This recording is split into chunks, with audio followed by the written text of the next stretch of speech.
Hello, fellow homebrewers. JP here, and I want to introduce to you the brand new Brew Built X1 Conical Series available at More Beer. More Beer sells the highest standard in homebrewing equipment, and the Brew Built Conicals are just that. They're made from mirror-polished 304 stainless steel, and they come with loads of features that you and I have been looking for. They have a full 2-inch bottom dump valve, which will eliminate your clogging issues, while the sturdy base includes 4 reinforced legs, just like those big Pro tanks do. More Beer also carries the Brew Built line of options and add-ons like casters, pressure kits, and even external glycol chillers. So you can find out more about the new Brew Built X1 Conical Unitanks by going over to morebeer.com for detailed videos on the entire line of Brew Built Conicals. You can trust Brew Built with your next fermentation, and you can trust More Beer to find the right conical for you. Brew Built at morebeer.com.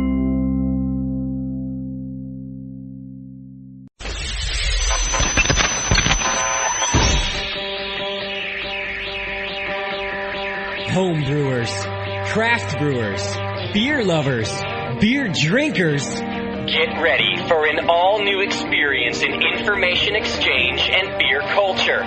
Your only source for live beer radio that brings expert brewers from around the globe right to your home. You're not just listening to broadcasters, it's the Brewcasters on the Brewing Network.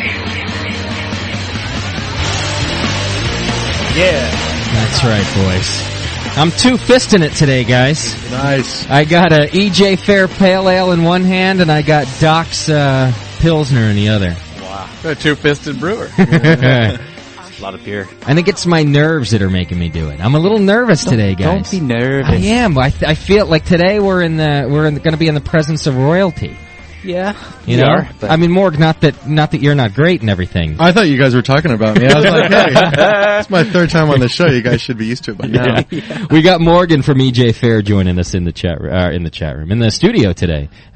So we got him, and then we got, of course, you guys know the big Charlie P. The brew. He's coming. He's the brew father. He's coming on the show at 6 o'clock. We're going to call him up, get him on the air, and do a full interview with the man. And I'm telling you, usually I'm fine with these things. I don't care who comes in here. I mean, I'm happy to have him, but it doesn't make me nervous, right? Mm-hmm. I'm nervous about Charlie P. I think I did a pre-interview with him on Friday, I think it was. Called him Friday morning. How was that? I just rambled on incessantly. I didn't even give him a chance to say anything. You already do that. I was going to say, just being yourself. But it was even worse, because I could tell. I was like, God, shut up. Shut up for a second. Let the guy answer you. You know, Justin, I hear a good way to get over nerves like that is to close your eyes and imagine me in my underwear. But that's what you're wearing now. It might get me over that, but it's going to bring on a whole onslaught of other problems if I do that, Mort. Yeah, well, you know. I just, so I talked to him, and I'm just trying to explain to him, listen, I'm only calling you to make sure our audio quality on the phone is good, and to just kind of give you a heads up about what we've got in mind, to tell you that it's going to be a long show, because I don't want you to be surprised when we hold on to you for more than an hour, and that we're going to have a lot of fun. And before I knew it, like 10 minutes had gone by, and Charlie hadn't said a word. I was like, hello, Charlie? You still there, buddy? He was cool, though. He just kind of said, okay. A little dial tone going. Sounds good. He went out to have a bite.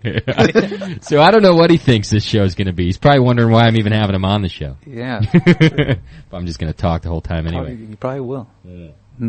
So what I'm doing here is two-fisting it to try to settle my nerves down and get a good interview going, you know? Get you a third if you like. If that's what it takes, that's what we'll do. So that's what we got in store for you today, and not a whole lot else. I got some good announcements to make about the new year. Actually, that you guys are going to be real happy about. We're going to do that at about 5:30. Go through kind of our regular business before then, and then we're going to dedicate the whole second half of the show, or second 3/4, or whatever it ends up being, to the man Charlie P. We'll be calling him right at 6 o'clock. Get him on the phone. So get your questions ready. I already got a bunch out of the forum. Yeah, those were really good questions. Yeah. People were already posting all week long some pre-questions. So I got those, and one word that Charlie did get in during the pre-interview was he was asking about, hey, don't you guys have a chat room or something? Are people going to be able to ask me stuff? And I said, oh yeah, don't you worry about that. Yeah. In fact, that's probably what's going to keep you longer than 7 o'clock, is we'll have so many questions for you. So I got some of those already, but feel free. You got Daniela in the chat room. taking your questions today. How are you feeling today, Daniela? I'm feeling great, and you're under a lot of pressure. Just don't rub it in. Is that what they said in the chat? Yes. Your career is on the line. Is that what they said? Yeah. We'll survive. Push him. Don't you need screw to up know, this interview. do not screw up this interview. What if I piss off Charlie Papazian? Oh. Well, we'll be out of a job. Yeah. We will cease to be the homebrew show. We're going to have to move on to knitting. We'll be Are you the going to knitting play network. this song every time I'm on? Yeah. I told you, it's your theme music. I vote for another one. At least now I don't pause for everyone to hear it. I just leave it on in the background. Very good. Why, you don't like it anymore? Yeah, it's okay. You might want to find something new, though. Check this out. I got a funny story about this song. Daniela, you know this. You don't know this story, but you know that John's girlfriend, who's been in the studio before she helps out, Right. happens to be Jewish. Right? I know that. And we got a sick sense of humor around here, Yeah. on and off the show. And off the show, we've offended the girl once. Like the first time we met her, we went on about our Nazi jokes and calling you names and all sorts of stuff. And I still hear about that to this day. And I'm still sorry. Yeah. well, we have since curved our behavior about that around Anna. Like we realize that not everybody gets our sense of humor. Exactly. So we've stopped. But what I wasn't thinking about this whole time is that our show still has things like this going on, and Anna listens to the show sometimes, John's girlfriend. And her parents might too. And so, John, I'm playing the song as John comes in the studio today, and he starts to tell me, he's like, you have no idea how much shit I get for this. Really? For us doing this fair stuff. amount. And I hadn't even thought about it. I had an hour discussion over dinner. Aw. Candlelight and everything. Candles were ruined, man. Oh, yeah. It was horrible. What a waste of a bottle of wine. Yeah, it was a waste, man. So you're sweating more then than Justin is now. Oh, I was trying to be like, all right, honey, no, pretend if you're like this, if you're my shoes, and think of it this way. It didn't go over at all. I think she's gonna get it eventually. Yeah. She's a very smart woman, and I think she's she's sharp. gonna learn that we are just not as smart as she is. Yeah, I think that might be all it takes. But I just can't. I'm trying to picture John have to go through this. And then I'm also trying to picture the day coming where John has to defend his radio show to the parents. You'll appreciate this. She didn't know how to log into her forum. Yeah. She was gonna write you like as a guest, like a hate forum thing. Oh, wow. And then I'm so glad she's not computer literate. Yeah. Because I could just imagine that just blowing up in my face. Because I would have loved that. I know, and you would have read it on the air. Yeah. And then, I wish you would have done that. Me too. Yeah. Tell her I want one. She was going to do it anonymously, or Anonymously, yeah. That would have been. Yeah, I told her to actually. That I was like, cool, good idea, do it. Yeah. See what happens. Yeah. I'm just being quiet during all this because I'm not sure I can add anything positive or constructive to this conversation. Yeah. If I'm single next week, you know why. Oh, my mother-in-law also asked, "Oh, you're on the radio? Can I listen?" And she is kind of computer literate. Oh, right. And she's Jewish too. Do you tell her no? Don't listen. Yeah, I'll let you know. Yeah, yeah. It's a bad idea. Well, that's what John said. Well, maybe someday she'll be able to listen. And I was like, dude, you never know what's going to happen in here. I don't think it's a good idea. Oh, I don't know if she'd be more pissed about the whole Nazi thing, which she'd probably see the humor in it, maybe. Yeah. But Yeah. maybe just being hammered too. Yeah, yeah. That doesn't go over. Well, but the only person to be offended should be me, right? Am I Pretty saying much, this yeah. correctly? Yeah, that's true. Well, Why? What'd you do? Well, okay, never mind. Yeah. I mean, you guys are the ones. Well, never mind. Never mind. never mind. Don't start, Jay. Please. Anyway, I just thought it Anna was might funny be because listening. I thought that we had cured our ailments as far as John and his relations go, but I forgot that our radio show Once a week. is bad. Yeah. Once a week, I hear it. so you're going back to that show again? Yeah, yeah. It's hard to get her in there too now. I know. I'm surprised We'll have she's to get her ever own even, song. That's all. Yeah. Yeah. We'll get her like the I hate the Gentiles song or something. You know what I mean? It's something that she can retaliate. What about with. the Hanukkah song by Adam Sandler? There you go. We'll play that Let's for do that. her. All right, the Hanukkah song. Thanks, Jay. Well, speaking of, Hanukkah? hate mail. Oh my god! You've got mail. Kick ass. Kick ass. In our feedback box this week is a really interesting story. I didn't get a lot of feedback, like air reading feedbacks. I got your normal stuff. But I got more hate mail, Doc, and you know I like it when I get hate mail. Yeah. In fact, the only problem I had with this hate mail is that it wasn't descriptive enough. Oh. And so I actually responded to the person to get him right back, asking him to, come on. I gave him pointers about how to be more descriptive. But here's what's going to happen, because it wasn't just hate mail about me or the show or you or Doc. It kind of was about the whole thing we do here, and I think our listeners need to know about this too, because they kind of got, as far as I'm concerned, I think they got kind of lumped into this also. So I've got a plan. Oh, good. Right. So let me go over what happened first, and then I'll tell you my plan. Sure. Okay. So I get this email after last week's show. I get it on Monday or something, and all it says is week. This one word. It says That's week. pretty descriptive. Was it E-E-K or E-A-K? It was E-A-K. It says week. Now, coming from our listeners, right? I get that all the time. That's fine. It's funny. They're always telling me that I'm bringing it weak, and apparently you guys are awesome every week, but I always bring it weak. Maybe he just hit the send button too soon. Yeah, right. Maybe he didn't get a chance to finish. But I realized by his email address, which Daniela says I'm not allowed to give out because it's illegal. I realized that he has his own show. It's whoever emailed me this, because it's somehow the email address refers to a show title as On Tap with Dave and Mac or something like that. I don't know if anybody's ever heard it. No. So the only thing I'm upset about is that he didn't really send me any hate, because I get that it's weak all the time. So I write back to him. I'm like, of course, a little sarcastic. Nah. I'm like, so is that all you have? I mean, you really? So you're egging him on. I'm like, So he brought it weak. Yeah, he brought it weak. I'm like, that's all you got? Like, maybe you could have talked about how your show is so much better than ours, or maybe you could have talked about how your parents didn't love you enough, so you have to send anonymous notes to people that you envy. Oh, and then sending all this stuff back to him. God. And then, so I go on and I sign my name and I say, P.S., maybe I could give you some pointers on your show. Just feel free to ask. I'll help you out, right? So a few days go by, and he writes back to me. And he says, and this is where I find him insulting to all of our users, okay? He writes back and he says, no, my show's at a station, not a geek site computer-generated so-called station. Maybe I can help you guys. And then he goes on to make fun of our beer. He says, great place if you're in California. Why don't you try a Sierra Nevada? I think they sell them down there. Oh, well, have fun in Nerdland, he writes back. And then he leaves me all his contact information. So now I can at least find out who he is, because he leaves me contact information, because I'm a little curious now, right? Yeah. Turns out, I look up, all he leaves me is his radio station contact information, because apparently whatever show he did was on a real station.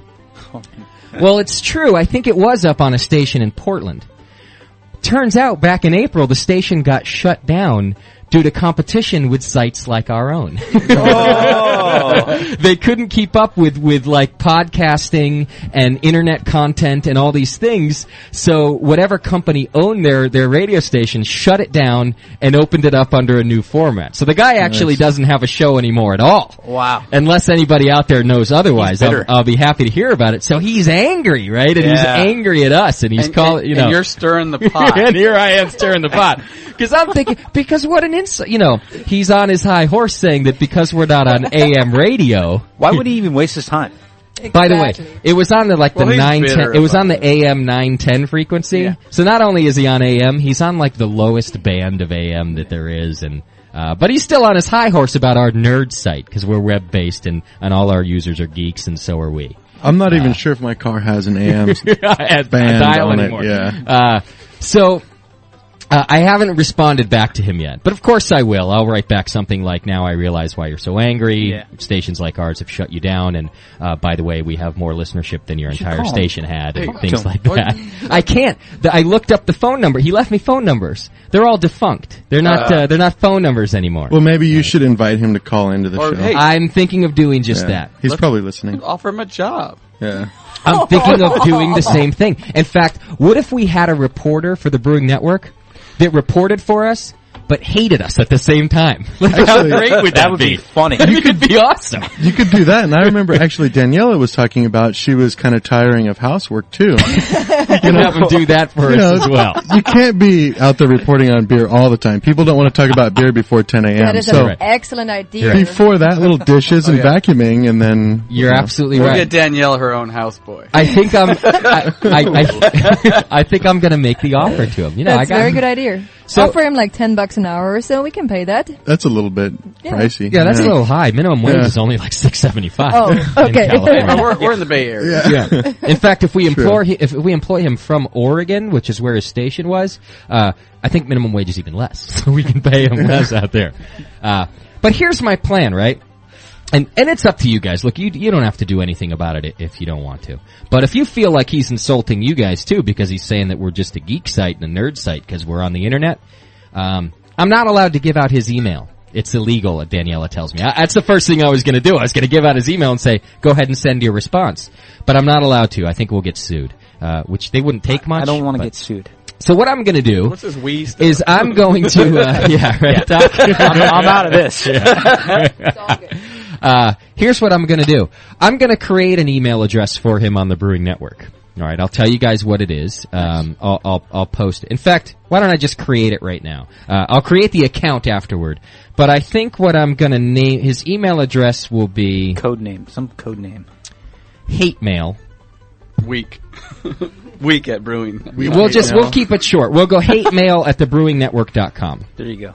Okay, HATEMAIL, hatemail at thebrewingnetwork.com, okay? And what I'm gonna do is forward him all the access he needs to access this mailbox. Because I'm allowed to respond to him because he sent me an email. I'm just not allowed to give out his personal email. So I'll create this inbox for him.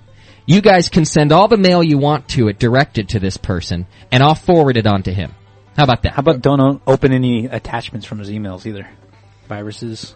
Yeah, if he sends anything back, I wouldn't open it, guys. So if you get any responses from this mailbox, don't open it. Just send email to it and let him know what you think about being caught in nerdland. Here's a good recommendation for the email account: douchebag at thebrewingnetwork.com. Even better. Okay. Well, that could be any of us. That could be. You're absolutely right, Doc. Okay, how about that? We're going to do that. The thing I find most deploring about hate mail, I mean, on a personal level for myself, Yeah. I don't have a radio program. I don't offer my address out to people, and it just really is bizarre when I end up getting a whole bunch of hate mail in my house. Yeah. Yeah, I have to say hate mail is pretty bizarre. Yeah. It is. It's a bizarre thing. Yeah. I love it though. No, it's fun. To me, yeah. I kind of live by it. Like this guy has no idea. He's thinking that he's making me feel bad about myself by sending this. Which I don't know why he would feel the need to do that. It makes you feel good. I feel great about it. I mean, when I read that email and then realized who he was when he responded to me, man, it was one of the happiest moments of my week. Especially when I found out that his station is defunct. That made me even happier. He was correct, though. We are all nerds. Okay, that's true. We are. So you can even respond that to him if you want. All right, so here's his new address then. You won't be able to send it until tomorrow because I'll create the thing tonight. Tomorrow. It's douchebag at thebrewingnetwork.com, spelled DOUCHEBAG. That's about right, isn't it, Doc? Good, close enough. Douchebag at thebrewingnetwork.com. And I'll post it in the forum, too, so that you guys can check it out there. And you guys can let this guy know what you think. If anybody has ever heard the show, I think it's called... I wasn't able to find it. It doesn't exist anywhere that I know. I just found the station that it maybe was on. It seems to be something like On Tap with Dave and Mac. But I did a search, I searched, I couldn't find it. Guy and his dog. Yeah, it's like, I mean, he's so angry at the podcast revolution. He's more angry now, I'll tell you that. I'll tell you, a lot of traditional broadcasters are a little angry about the internet revolution because it's putting people out of work. I mean, a lot of people are tuning into podcasts and internet sites and satellite radio and all these things that go away from traditional terrestrial radio. And people are losing their jobs over it. And those broadcasters who didn't embrace it instead and kind of look ahead and say this might be the new thing, they're hating it now. They're out of work and they're a little upset. Kind of reminds me it reminds me of like the beer industry. I'm sure a lot of the people producing American Pilsners kind of wishing at one point, I guess they're still doing all right, but yeah, it definitely has a a lot of people going towards craft brews, you know? Oh, sure. And they're playing catch up. So it's like the craft brew of radio shows right here. That's right. Yeah. That's how I like to think about it. That's a quote right there. Yeah, it's true. You got to, you always have to embrace the new things coming. If the tighter you hold on to what you have and what is old, the harder you're going to fall, really. You're just going to kind of go down with it. And there's a lot of broadcasters who have embraced it, and they keep their FM jobs and also run a podcast or their own website that you can get media clips from and all this kind of stuff. And these are the guys who are smart enough to figure out that things are changing. You know. Well, see, I disagree with. Yeah, I disagree with. Right. I disagree with embracing technology, and that's why I appreciate the fact that you guys have the breaks. It gives me time to go out and feed my horse the oats. Right. You know? Yeah. Otherwise, I just wouldn't be able to get home. Yeah. Absolutely. That's true. So that's our mail segment for today. It's the only mail I got. Was happy to get it. Douchebag at thebrewingnetwork.com. It will be available for your comments tomorrow. Fire him up. I will forward it on all to Mr. Anonymous. Mr. You're a bunch of nerds, Anonymous. There you go. It's Dave or Mac. Yeah, Dave or Mac. Okay, let's do a little bit of news, and it really is only a little bit. I got just a couple of stories here. One of them is about some more storm relief going on, this one in Florida. And it's from a beer distributor. Since Fort Pierce, since his route delivering beer for Southern Eagle Distributing winds through the Wilma-ravaged neighborhoods of Belle Glade, it didn't take long for Solomon Lee to realize the residents needed more than a drink. He says, I knew that other people had been doing stuff for them, Fort Pierce resident said, and I just wanted to do something close to Christmas. So what he's done is he approached his distributor and his coworkers and decided to bring meals and toys and clothes to the area instead of just doing his beer distribution route. You know, he normally would have just driven through on like all week long and dropped off beer. He decided, why not use the truck to bring some good stuff? And absolutely, let's put something together. Peter Bush, owner and CEO of the Southern Eagle Distributing, recalled saying when his employees first presented the idea. Everybody was worrying about Palm Beach and further south, and nobody was worrying about Belle Glade, Clewiston, Pahokee, Harlem, and Indiantown. Bush, whose great-grandfather founded Anheuser-Busch, is well-versed with organizing hurricane relief. He had 35,000 cases of water delivered to parts of St. Lucie and Indian River counties after Francis and Jean, and 4,000 cases to Belle Glade after Wilma. To raise food, funds, and toys, word went out over the airwaves. Mighty Michael James of Port St. Lucie, an on-air personality with a couple of FM stations there, talked up the effort when plugging the station's annual toy drive with Treasure Coast Helping Hands. James said they raised about $40,000 in cash and donations, and that came from little kids giving up a couple of dollars to families giving a couple $100. The stations will donate 20% of the drive's collection to today's delivery, which I think was supposed to happen yesterday. Dominic Kalura, owner of Dominic's Corner Grill in Fort Pierce, is also sending down 1,000 meals of barbecue pork and chicken with coleslaw and pasta salad. I told them whatever money they raise, spend it on toys for the kids, and my company will provide the food, he said. We've been in the community for 12 years, and it's been real good to us, so we believe in giving a little back.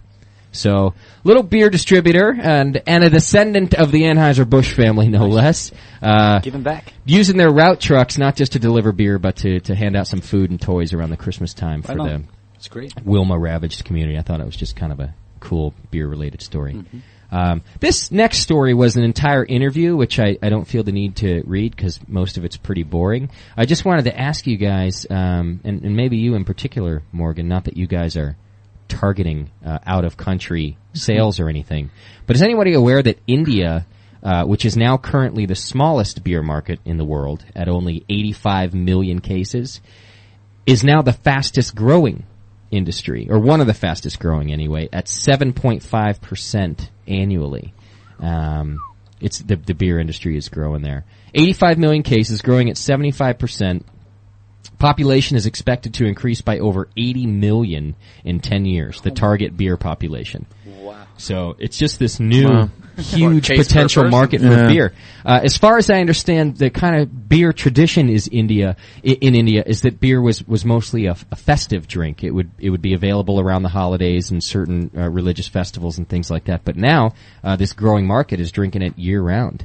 And, from what I understand about the Indian market is that it's definitely there's a lot of different religions that go on there, but a lot of the religions that do go on there don't really promote alcohol use. So Right. it's always been sort of like just a black area for beer.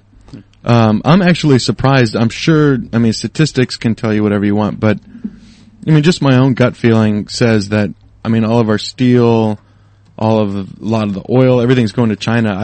I would say that China would be the place to go, but Yeah. that's awesome to hear that India's Yeah, they're really picking growing. up. Well, Yeah, maybe they'll open up. This particular interview actually, related to what you're saying, is that a lot of their kind of societal rules and regulations are relaxing a bit and allowing for more of an opening for beer. So the kind of Hindu religious thing that had traditionally kept beer from being a big commodity is kind of relaxing and loosening up a little bit and allowing room for beer, and that's kind of where the growth is happening. I think that's great. Let's see. The Indian beer market is where the Chinese beer market was 20 years ago. The per capita consumption of beer in China today is 20 liters per person, whereas in India, it's approximately 0.8 liters per person in a year. As the Indian economy grows and India integrates more and more with the rest of the world, even if the per capita consumption increases to 10 liters per person over the next decade, the Indian beer market would potentially grow 15 times. I wonder if it correlates at all with like the jobs being outsourced, if they're becoming more westernized. And it does. The main factors contributing to the growth and increase in income level, globalization, which is part of this outsourcing, communication, and decreasing cultural and social restrictions. The person being interviewed relates it to the UK market. Says if you look at the UK market, you can see the phenomenal growth of lager in the last few decades. In 1960, only 1% of beer in the UK was lager and 99% was ale. Today, 2/3 of all beer drunk in the UK is lager, which is amazing. From 1960 to now to almost completely reverse like that. To be 2/3 is now lager.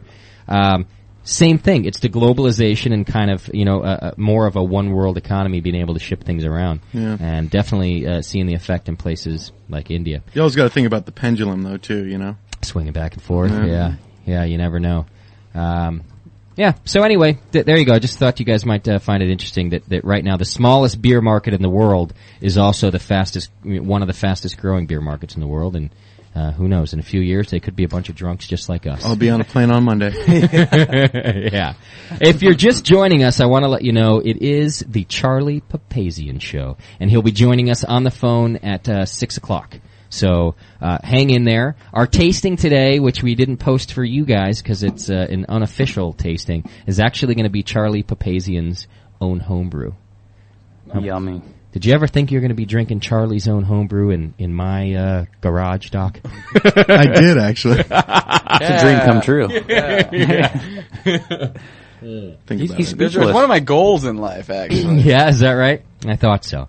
It was med school, but then right below was drinking Papazian's beer in my garage, right? Yep. I saw a picture of him once. He's making a kind of a walk-in cooler in his garage and just cases of beer sitting there and him with a hand truck. Yeah. I think, well, that'd be nice to have a case of that. Yeah. A lot of the interviews I've read about him, he really says, he really has a phobia about running out of good beer. He doesn't, I'm calling it a phobia. He doesn't call it a phobia. His book shows that. Yeah. Oh, yeah. New one. He really has a fear of not being able to get a good beer at the moment that he wants it. Like at the Howard Hughes level, or something a little more reasonable? Well, I don't know. Yeah. We'll ask him. I'll ask him the question. What I do know is to compensate for that, to make sure it never happens, is he says he just brews all the time. And he's got cases and cases of homebrew around constantly. Wow. Not only so that he could have it at home, but according to his new book, so he can bring it with him. Yeah, he carries it everywhere. He actually brings it with him. Your phobia is just running out of beer. In general. Yeah. Period. Absolutely. Good, bad, and different. In fact, I was about to run out the other day, and my roommate was on his way home. I called him, and he had already gone to the store to get beer for himself. I made him go back and get me beer. Before the show, I was actually digging through your trash out there and noticed Silver Bullet. Yeah. Stray bullet. You're drinking is that the magic bullet? Break time. Break time. Okay, Morgan, thanks for bringing that up. Yeah, definitely. I had to mention it. I will politely pass the buck. I have a new roommate, and it was his girlfriend's Coors Light. In defense of my roommate, he was drinking Red Tail Ale, which is a pretty decent ale. But she's not allowed in the house anymore. But, her, I promptly tore the Coors Light out of her hand, threw it in the backyard, and said, slapped it out of her hand. "You get out, ma'am. You get out. You come back when you have a better beer attitude." Good day, ma'am. I said good day. Half inebriated too. Schumann, our old roommate, always used to have the Coors Light around too, man. Yeah, that's what he drank. He was shameless. He still is. You know what it is? You know what I like? I like having a Coors Light guy around because I just like to be able to insult people randomly. And plus, he's not going to drink your beer. Exactly. Yeah. I know that all the good stuff is completely safe. It's all yours. Because he doesn't want anything to do with it. He doesn't like it. He won't touch it. Nothing. If he's out of beer and nothing but your beer there, he'll go to the store. Absolutely. And that, my friend, is a good roommate. Oh, yeah. Awesome. Yes, Daniela, you look like you have No, nothing. No. How's the chat room going? It's going great. We had 45. Now some dropped out, unfortunately. Because our stupid chat room kicks people out but all the time. people just keep coming back, and I'm happy to pass along all your questions for Charlie Papazian. Okay, excellent. So here's what we're gonna do. We're gonna take a little break right now, and when we come back, we're going to make our announcements for the new year. Nice. Are you ready for that? Announcements now. Yeah. Little resolutions? We already, I got a resolution. The Brewing Network has a bunch of stuff in store for January and February and hopefully the rest of the months of the year. Gonna bring it strong. And we already announced, of course, the Jameel program coming up, and saw your little battle brewing in the forum, John. I read I was like, oh my god, this is going to be a challenge, and all I could say is bring it on. Yeah, that's right. Yeah, it was kind of a wave happening. Yeah. What are you doing, John? I had a bunch of other things I wanted to say, but held back. Yeah, John's doing a new show with Jameel coming Mondays in January, and John's on the show, and those two tend to occasionally have a differing opinion. I think it's good for Jameel to have someone disagree with him. I think you're right. He needs that. And that person's you. Yeah, and I will do that with him. I think it's good for radio to have anyone disagree with anyone. I never disagree with Jameel. No? He's perfect. You think that He's far from perfect. Daniela quite likes Jameel. She thinks there you go, disagree again. Yeah. He and I have actually a pretty good relationship. We're both each other's yes men. Just Is that right? Yeah. I think that's a great beer. Yeah, me too. No arguing. Everyone needs a yes man in their life, you know? And we both fulfill that for each other. It's great. It's very important. It's very important. John doesn't have a yes man. Everyone tells John no. Yeah. I don't know. The poor guy has no one saying yes. It's an uphill battle all the time. Yeah, everything he does. Yeah, you're wrong. Like John, no. You don't know what you're doing. Okay. It makes you who you are, though, John. Yeah, it does. Yeah. And I'm pitching warm tomorrow too for my Ellis. Yeah, just because I did You know the beer I brewed last year? Yeah. I pitched at 80 degrees. Is that right? 80 degrees. That's when you pitch. And it did well. Mm-hmm. It did do well. Touche. John's going to cling to that as long as he has to. I thought about pitching cold tomorrow, but no. I'm pitching warm. F that. Yep. I'll bring it. All right, so stay tuned. Charlie Papazian will be on the show in less than 30 minutes. We're going to get him on the phone. We got Morgan from EJ Fair staying with us, and of course all the brewcasters. We'll be right back. It's the Brewing Network live brewing program. Coming in January, the Brewing Network is proud to present the Beer Style Show, hosted by the most award-winning home brewer ever, Jameel Zainasheff. Each show will give you the best in understanding BJCP style guidelines. And you got to honestly look at it, try it, and evaluate it and say, no, it's actually, a better beer in this style. And that's, again, goes to, understanding the BJCP style guide. Competition advice. One of the things in competition that you have to do is you have to brew a good beer, a really good beer. So the bigger the competition, the better beer you have to brew as a base. Experienced homebrew tips. One of the things about process, a lot of these beers, mash temp is a difference of just a few degrees one way or another, but it makes, a dramatically different beer. The science behind the process. What you want to pitch is 1 million cells per milliliter of wort per degree Plato. And brewcaster John co-hosting is sure to keep Jameel on his toes. I believe that you need temperature to help grow you. I think John, John, you could make even better beer. It's on, Jamil. The Beer Style Show with Jamil Zainasheff and John Plisse. Coming to the Brewing Network in 2006. Stay tuned to www.thebrewingnetwork.com for details. The Brewing Network. Saving your life. One beer at a time. We're back with the Charlie Papazian Show. He'll be joining us in about 20 minutes. We're going to get him on the phone. John's excited. Yeah. Listen to that. You like that? That's why you're on this show, my friend. Thanks, buddy. So we got some big announcements for January, but just before we do that, I want to make a quick note to the show that we've not done before, and I want to recognize some people who are, you guys wouldn't believe how much these people are making us grow. What I want to do is recognize our podcast subscribers. We've only been podcasting our show publicly for a couple of weeks, but if you include our testing, which people found out about before I ever announced it and whatever else, we've been doing it for about 8 weeks. 7 weeks, John's telling me? 7 or 8 weeks we've been podcasting this thing. And our podcast subscribers have gone nuts. Man, are they tuned into this thing. Yeah. As of today, we have almost we're just under 10,000 podcasters out there listening to our show. Individual podcast? Yes, sir. That's 10,000 individual My users my God. listening to you, Doc, on via podcast. Oh, my God. And not only do I want to thank these people for their support, That's thank them awesome. for Yeah, spreading thank the word, thank our users that have been with us since the beginning who have done the same thing. It's this kind of thing that's going to help us grow and provide a better service and really do the right thing for brewers out there. So cheers. Cheers. A toast to the podcasters. For one, I just want to acknowledge you guys for the first time. I'm sorry it's taken so long. I wasn't even sure if you were there, but you are there. And cheers to you In mass. Thanks very much. You guys know the number one, like they had like, I guess the Webster's Dictionary adds new words. The dictionary every year. The word that was added this year was podcast. Is that right? Yeah. I don't really like the word per se. It's okay. It serves its purpose. I don't like that it's brand related. Yeah. See what I mean? iPod. Yeah. Because iPodcast. yeah. It was coined by the guy who kind of really has been he's sort of the godfather of podcasting. He's done as much promoting for podcasting, although in a much shorter time, as say Charlie Papazian has done for homebrew. Adam Curry, who is an old MTV VJ, one of the original MTV VJs, and he got into podcasting, does his own podcast, and coined the term, and it just kind of took off. It's a great term. It works for exactly what we do.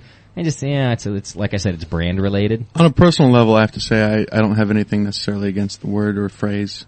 Thanks. Me neither. Thanks, Morgan. You're registered now. I'm just saying, I mean, what I do like it's is a word. I like it as a medium because it's free and it's convenient and you get to do, retarded shows like ours and people actually want to listen to these things and, nerdy shows. Yeah, Well, it helps us when nerd we thought sense. originally we had 40 listeners. Period. Period.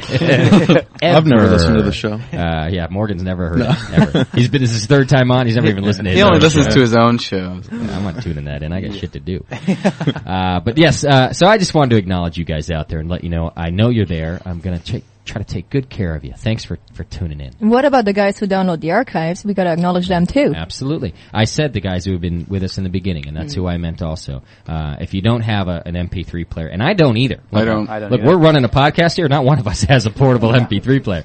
But our archive page gets quite a bit of traffic too. I'll tell you guys right now, we've exceeded our traffic allowances pretty much on our host. We'll be upgrading very soon, and that's a blessing of a problem because it means a lot of people are really tuning in and finding that our product is something worth listening to. Yeah, good info. And So next week is the Brewing Network fund drive and everything? yeah, exactly. We're gonna do a 12-hour telethon. Marathon. We should. Yeah. That'd be awesome. Little can drive.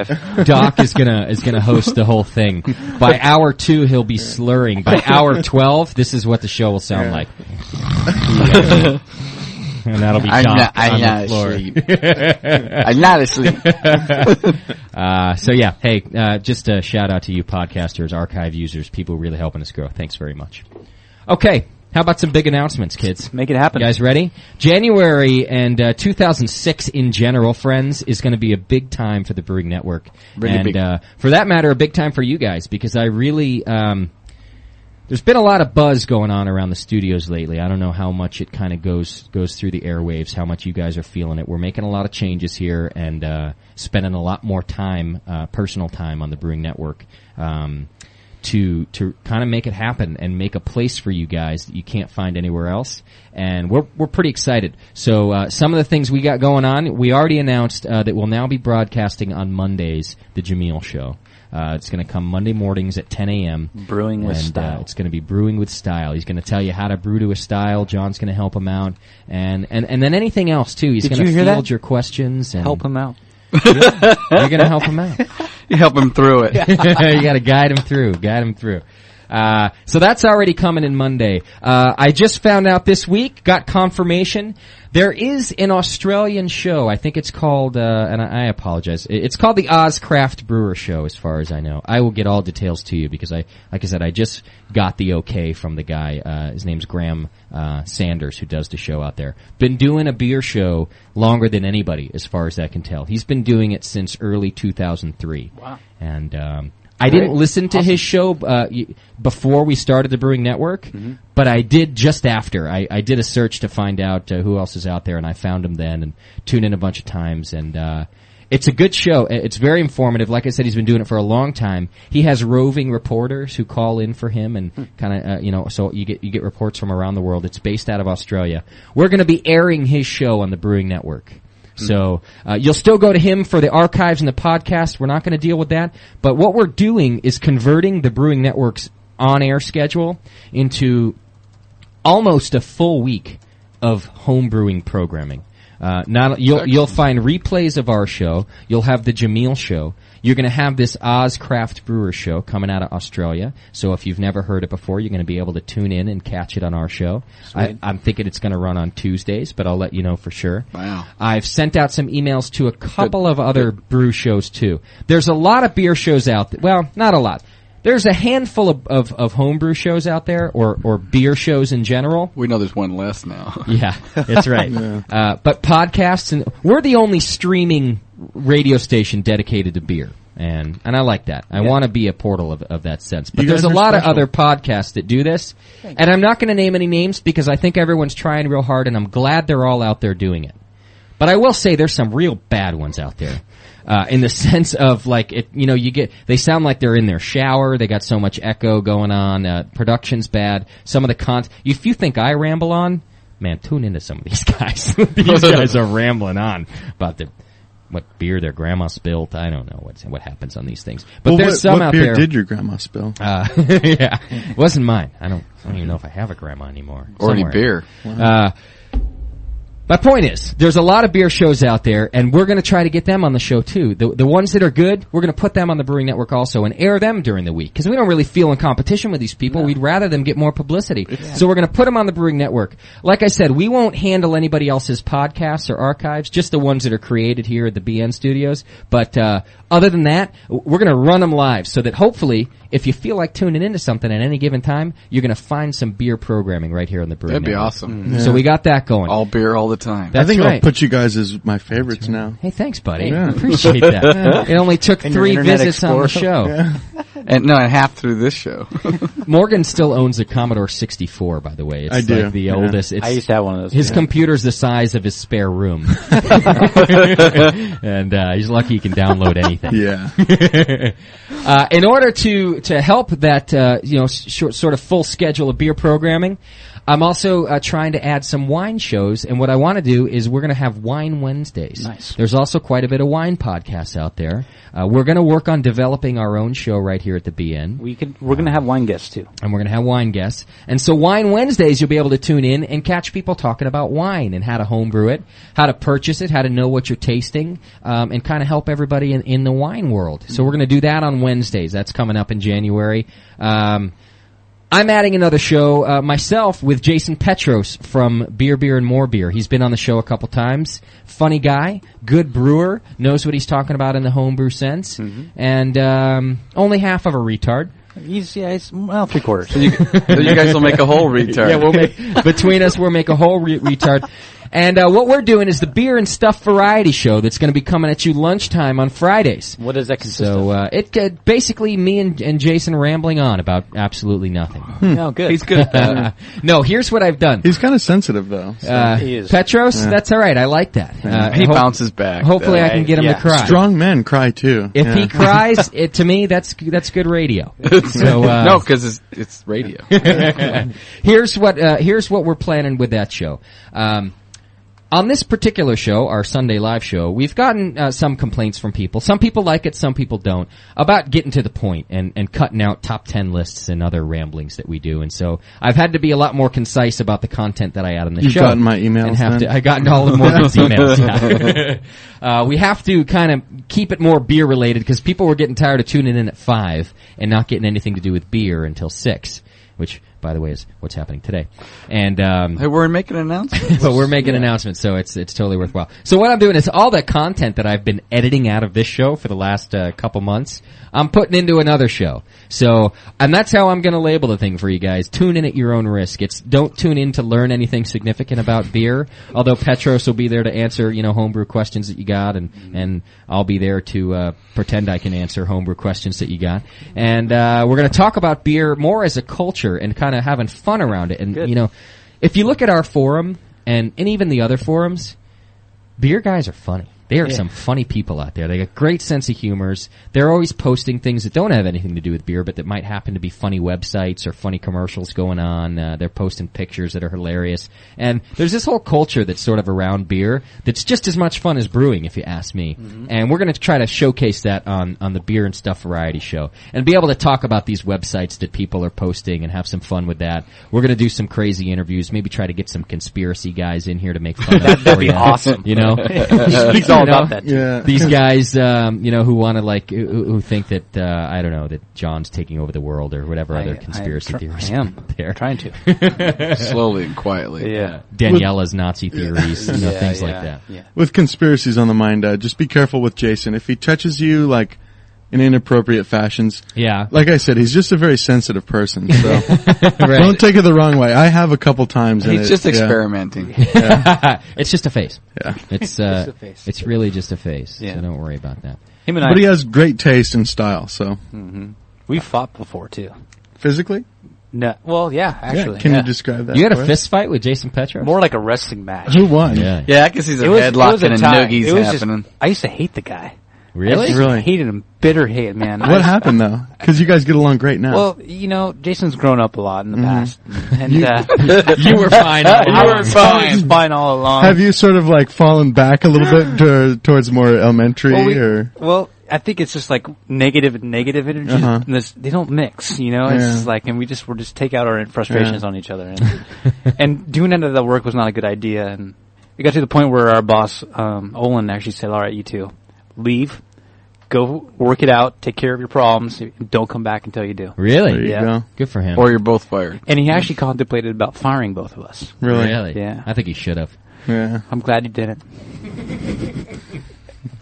I'm so glad he did it. Yeah, I've had to tell people the same thing. You guys go work it out. I've dealt with it enough. Yeah. If you can't work it out, you're both gone. Well, where you work, people could start stabbing each other with syringes and stuff, Doc. That could get ugly. You know what's funny is I've had to do the same thing at my work, and I work by myself. So it's pretty bizarre. Morgan? Yes, Morgan?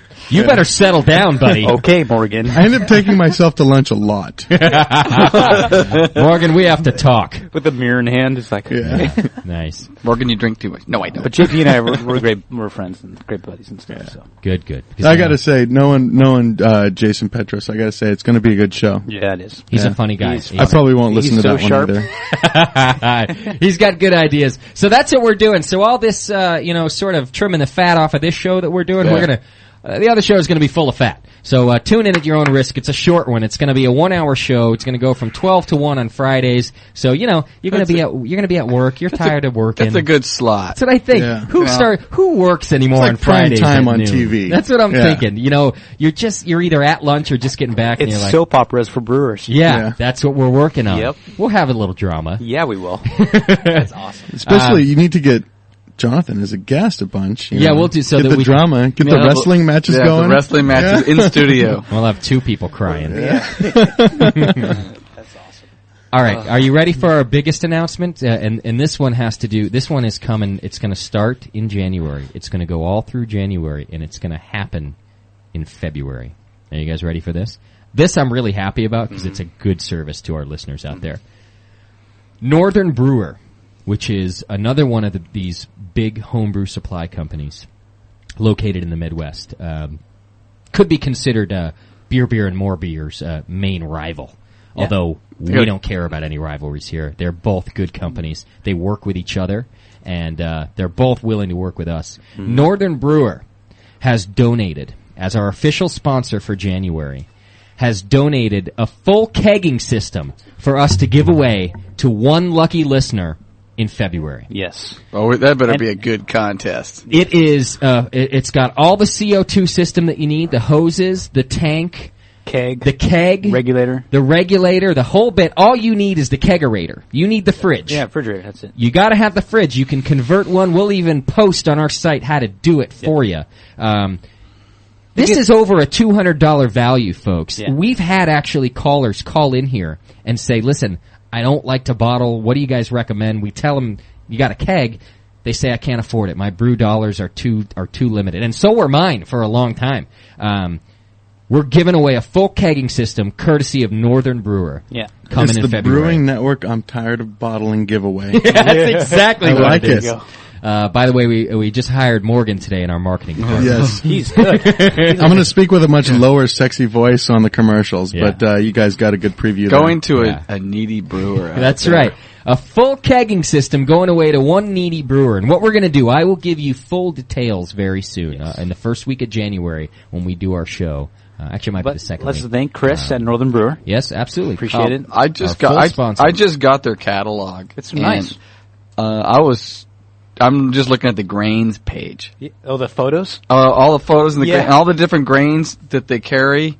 Yeah.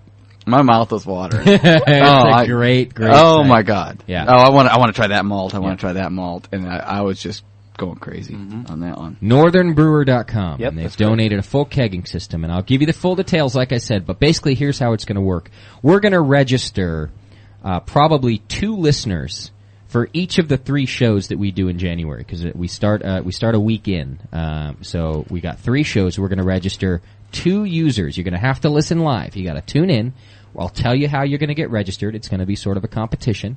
There'll be 6 of you, I think, in the running. We might be able to extend it till 8. We're still working out the details of how we're going to do the contest. But at the end of a 4-week run, on the 5th week, which should be the 2nd week in February, one lucky listener will win a full kegging system, courtesy of Northern Brewer. Is anyone eligible to play?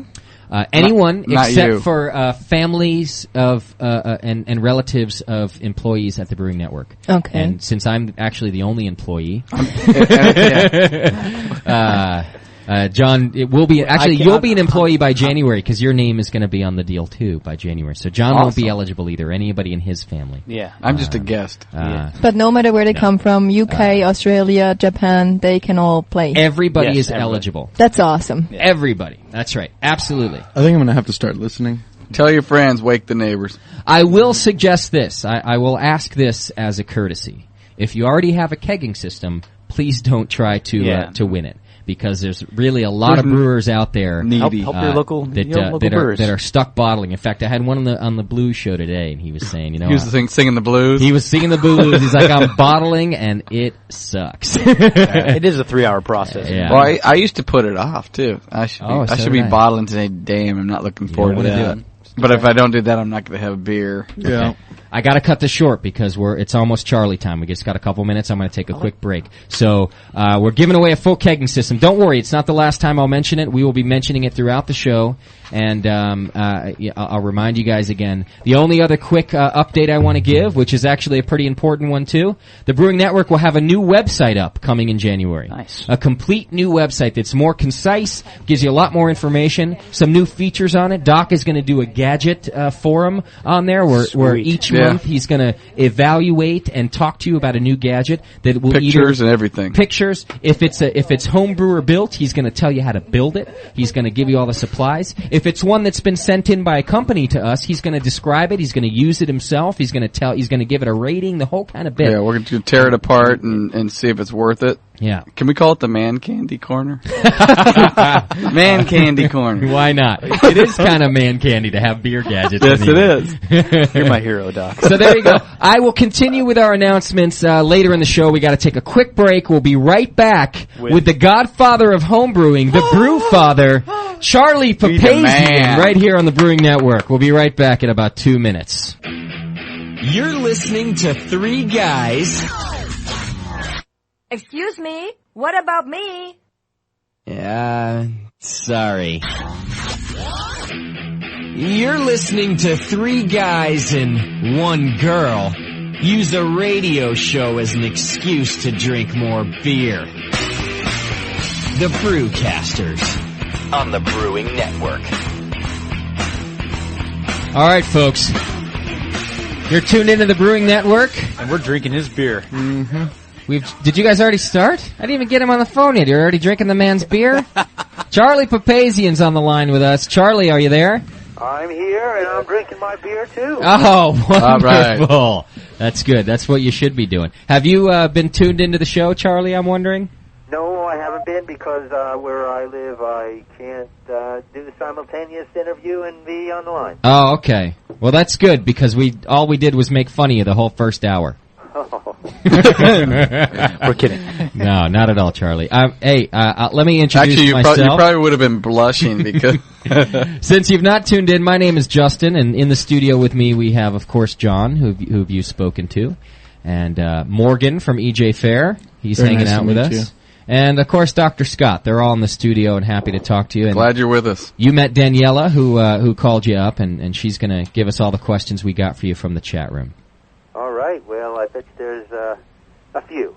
There's a few questions. People have got some things to ask of you, and as do we. And just thanks for being on the show. Why don't we start, Charlie? People know you, by the way, and maybe I should play a little music for you, because I'm not sure if you know, although I don't see how you couldn't. But people know you as the godfather of homebrewing, Charlie.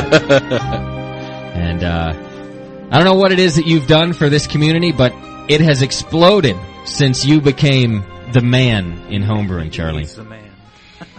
Why don't you tell us a little bit about how you got started in the whole homebrew thing, and when exactly that was, if you would. Well, that's easy to recall. I was drinking the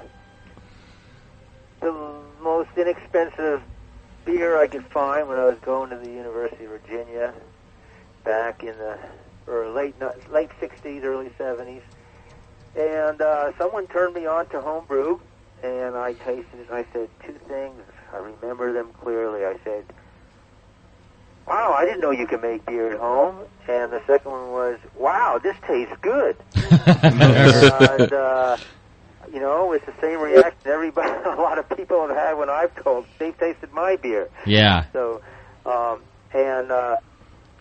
I got a recipe. I brewed a couple of batches. The first two batches went down the drain because I didn't quite have it right. And in those days, you got to remember that, access to good brewing good beer ingredients was far and few between, if at all. And I was doing the best that I could with supermarket malt. And after the third batch, I got it right enough that my roommates and my college buddies loved the stuff. Right. And I turned on a lot of people to home brewing, and then I moved out to Colorado in '72, and people found out I knew how to make beer, and I started teaching classes, and I taught about over 1,000 people in Where were you teaching? the 70s and early 80s here in Boulder, Colorado, where I live now. And from there, I started the American Home Brewers Association, and a lot of other stuff. and I still brew beer. You had mentioned early on about, and it always intrigued me, is the ingredients way back when. Hello. And how did you get that? Can you hear us, Charlie? Right off. Hello? Can you hear me, Charlie? Hello? Yeah, I'm here. Okay. No, what I was asking was, you had mentioned early on about how hard it was to get good brewing ingredients. And that always intrigued me, is where did you get these and what was it? The ingredients, the first ingredients I got in the supermarket was blue ribbon malt extract, and the beer was tolerable.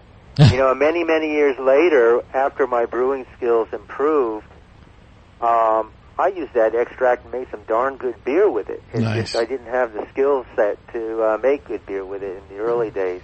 Yeah. Then I discovered, in those days there was a franchise chain of stores called Wine Art, and they couldn't say Beer Art because home brewing was still illegal then. Mm-hmm. It wasn't legal until 1979. So Wine Art sold brewing supplies, and I discovered them, and I began to buy malt extract that was intended to make beer, and some beer yeast and some corn sugar instead of cane sugar, and I was making dump and stir beer. Nice. In those days. That's what I make still, Charlie. It's the same thing. We're trying to get him to change. I think I have a little batch of Pabst malt extract around here, even. Yeah. The same kind of stuff. Hey, Charlie, what did you do before you got into this brewing thing in the 70s? What did you have a real job ever? You can't hear me at all, can you, Charlie? Charlie, you there, buddy? I'm here. Okay. Are we having technical difficulties? Or Yeah, I think so. I think I must be. What I'm curious about is what you did before you got into the brewing thing. Did you have a real job ever? Well, I had a degree in nuclear engineering, but I drank too much homebrew, and nuclear became unclear. And I ended up coming to Colorado and teaching grade school for 8 years before I went 100% association beer work. Okay. All right. When did the AHA exactly start? What year was that? Charlie, when did the AHA actually start? What year was that? Actually, our anniversary was last week, December 7th, 1978, was the date that we drove to the printer and picked up a couple of thousand copies of the first issue of Zymergy magazine, and that was, I guess I would consider the birthday of the American Home Brewers Association. So, a day that will live in infamy. Now? It will, yeah. Wow. 1978 to 2006, that's 28 years old. Holy cow! Congratulations, 28 years old on the AHA and Zymergy magazine as well. I didn't realize that the magazine had been around for that long. Yeah. Yep. Okay. Very nice. Sure has, and it's gone through a lot of evolutions, a lot of great stories. I've met a lot of great people, and you go through some of those back issues, you'll probably discover that there are a lot of professional brewers out there right now. They got their start home brewing and written articles for Zymergy magazine over the years. Now, actually, in you mentioning professional brewers kind of getting their start from that, Morgan from EJ Fair here, in fact, one of the reasons he wanted to come hang in the studio with us, and we're happy to have him. Morgan, you consider Charlie and some of his work to be kind of one of the things that influenced you as a brewer too, don't you? Yeah, definitely. I mean, I have a couple things to say. One is tasting this. It's a lager, of course. I don't know what type of lager it is. Should say it on the bottle, John. What is it? We're drinking your beer. It's one of his beers. Bohemian German-style pills. Bohemian German-style pills of yours. Excellent. Okay. But I've got two people to thank for where I am right now, and they both relate to you, actually. I have a neighbor who gave me your book for my 18th birthday. Oh, yeah? And in it, he had highlighted, in your preface, it had said that at age of 18 you can brew here in the States. So he was conveniently going down to the Homebrew Supply Company that day on my 18th birthday So I went down and started brewing, and I've read every one of your books except for your new one now. I haven't had a chance to look at it yet, but it's definitely on my list of books to read. But definitely been a staunch supporter of what you've written. I mean, I understand a lot of it was written before they had all the different malts available to home brewers and whatnot, but definitely very well written, and it makes it to where an 18-year-old kid or a 21-year-old kid or a 50-year-old kid can really get into the idea of homebrewing, and I appreciate that. Oh, you're welcome. You know, I've heard a lot of good things about your beer from people around the country, and I guess you won a medal or two at the Great American Beer Festival this year. Is that right? Yeah, you know, I've won a few of them there. This last event, the Schwartz beer and also English Strong took a medal in each of those, but I was actually hoping to be able to get some beer out to D.C. for you this last week, but shipping just didn't allow that. Yeah, well, so, I was looking for it. Yeah, I was trying, but apparently, if you don't mark your beer as a live yeast sample, sometimes they actually do check it, and they'll send it back to you as undeliverable. Whoa. Yeah. Nice. Yeah. Nice.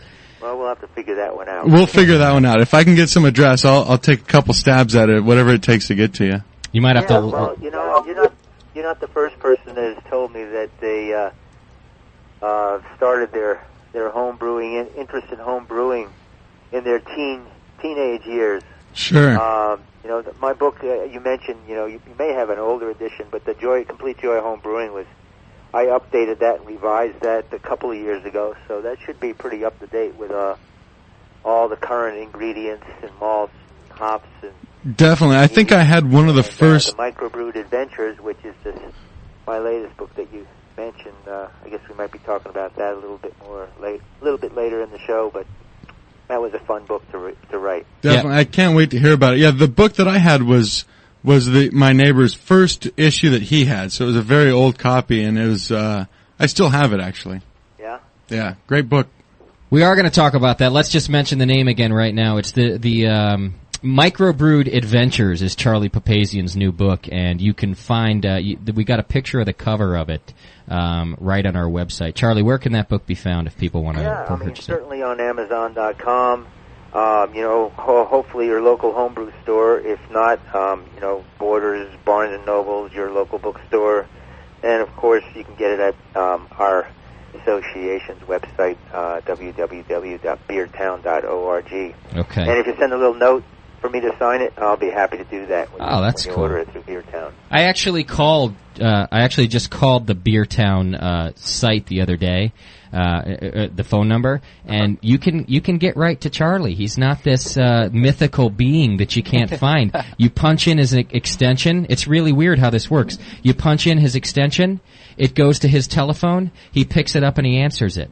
Actually, I've never been one to be unlisted. Yeah, even my phone number here in Boulder is unlisted. So if you wanted to do an internet search in the telephone directory, I'm there. You could find it.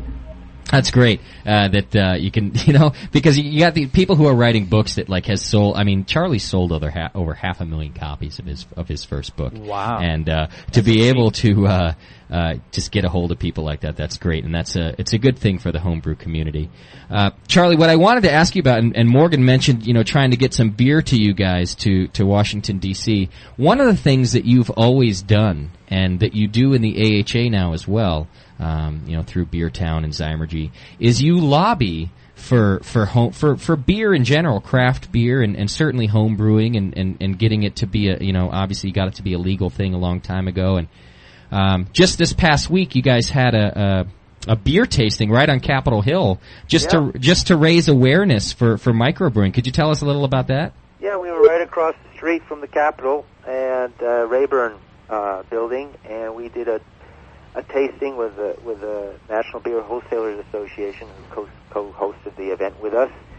We had over 15 different craft brewers represented on the floor, and we had a tasting for the congressional staffers of the senators and the House of, you know, the representatives, and a lot of their hard work. And they, you know, it was 5:30 beer drinking time, and we had about 500 people show up, and they loved it. They really appreciated it, especially that we had all these great craft beers from West Coast and the East Coast. Some of the beers you could get in Washington, D.C., but some of them we had from the West Coast as well. Nothing better than just a group of drunken politicians, if you ask me. I agree. You know, I mean, It might be a little bit better off. Yeah. Drank a little bit more craft beer. That's right. I'm thinking if you wanted to get anything done around here, the best way to do it is over a beer. So I think you got the right idea. Talking about just by greasing doing the that. wheels. Yeah. Charlie, could you imagine a United States where the politicians were homebrewers like they were when they were the founding fathers? Oh, it would be great. You know, there's a history of, we had a representative from Colorado about 10 years ago. He was a home brewer, and Nice. there's a representative from Oregon who's still in the House of Representatives. His name is Papazian, and he is still a home brewer, and he was there. I didn't get close to him because there was a lot of people there, but next time I will. And he was waxing about his home brew, and he threatened to maybe even brew a batch for the next tasting we do next year. DeFazio, I'll have to remember that. Write him, see if he'll send me some samples. Right. Just a heads up to you guys in the studio, and to you also, Charlie. You can't talk at the same time. The way I've just figured out the way our phone system is working, Charlie can't hear us when we're talking back to him. So just so you all know. If you got any comments after his comments, wait till I punch the volume back up for the poor guy. I think we've said like good 4 things to you, Charlie, that just went out into the air that never got heard. Okay. Yeah. Well, you know, in the beginning we were having that problem, but I think I'm hearing all of you okay now.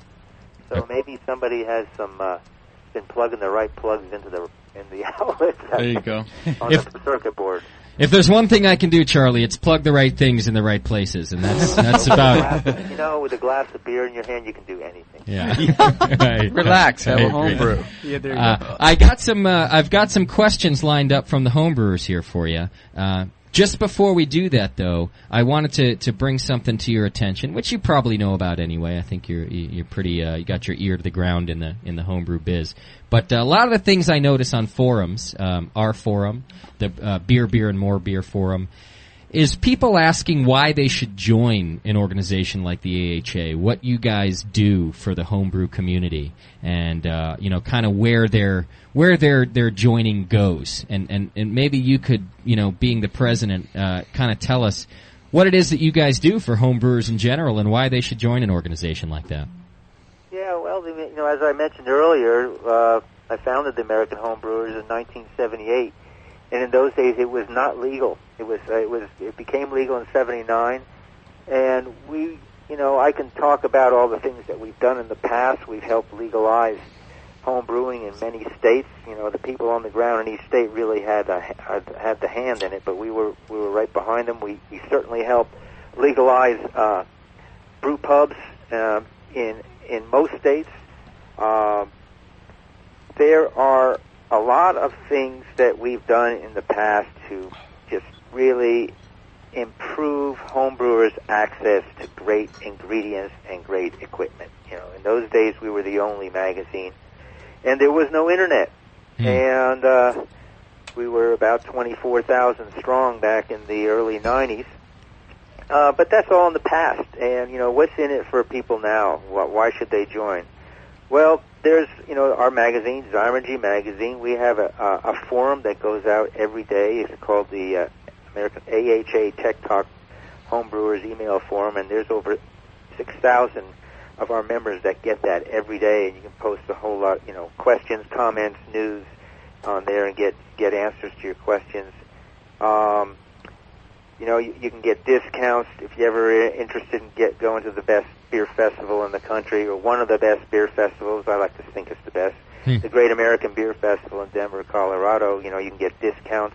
That we have a pub discount program. Your membership card will get you anywhere from 10, 15, as much as 20% discount on food and beer. Hell, that can alone can pay for your $38 membership. We also have, we have a national conference, a national competition. We have a website called beertown.org. All those things, our members, by joining, support those activities and make sure that home brewing is front and center when it needs to be, so that we can continue to have maintain our privilege to responsibly enjoy good beer and make our own beer. One of the things that I'm finding homebrewers are really, a lot of homebrewers, not everybody, but a lot of homebrewers are pretty enthusiastic about is supporting their local microbreweries or brew pubs or craft breweries. And we've had a couple of legislative threats in a few states where we've called upon our homebrewers to write letters to their congressional representatives or state representatives to fight these bills that are popping up every once in a while that really, really will limit beer drinkers' access to great beer. So, that's just the tip of the iceberg. We're going to have our National Homebrewers Conference in 2006 in Orlando, Florida, about the middle of June. We just had our national conference this year. It was a really smashing success smashing success. Maybe both. Baltimore, Maryland, and we've even had a few conferences. Our craft brewing conference on the West Coast, Portland, Oregon, San Diego, in your neck of the woods. So we get around, and we also have a lot of breweries that support the American Home Brewers Association that put together parties, rallies, we call them AHA rallies, member rallies, for our members to come to their breweries and sample special beers and food free of charge as long as you're a member. So there's a lot of stuff going on, and I've just kind of sipped the foam off the top of the beer right there. Right. Nice. So beertown.org, and you can get a lot more information about that.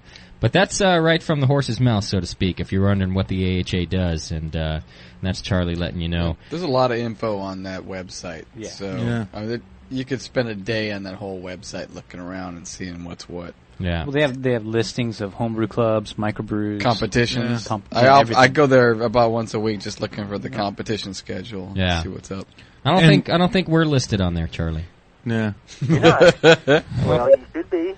Yeah. I agree. It seems to be, my memory anyway, it seems like the AHA has kind of teamed up a little bit with the professional brewers as of late with AOB. What is the purpose behind that? Yeah, we merged with another the Association of Brewers, of which I founded back in '78. Mm-hmm. We merged with another association called the Brewers Association of America as of January 1st of this year, and we're now called the Brewers Association. And essentially, it was a restructuring of the organization in that now we have board members that are mostly brewers, but also they're representatives from the home brewing community on the board of directors now as well. Nice. So we're doing most of the same stuff we've always done as the AHA and the Association of Brewers. Plus, we're doing a lot more government affairs activities, making sure that home brewers and professional brewers don't get regulated out of their right to brew, and beer drinkers don't get legislated out of being able to get their favorite beer, which, boy, you wouldn't believe what that's a pretty serious threat. Sure. I think that a lot, and we're there on the front lines to help prevent that kind of thing from happening. So, a lot of the same things we've always done, plus some government affairs work. I think that's a great idea. I think that you'll be hard pressed to find a brewer that's out there brewing professionally that didn't have his roots or her roots in home brewing. Yeah, I wanted to mention that, you asked me about the American Home Brewers Association, and a lot of people just think it's getting the magazine, the subscription to the magazine. But as we've just been talking about it. We're part of a bigger organization of craft brewers and home brewers and beer enthusiasts, and it's a community. You join the American Home Brewers Association. You don't just get a magazine. You join a community of tens of thousands of people that really enjoy sharing their information. Sure, so, I think brewing enthusiast kind of sums that up.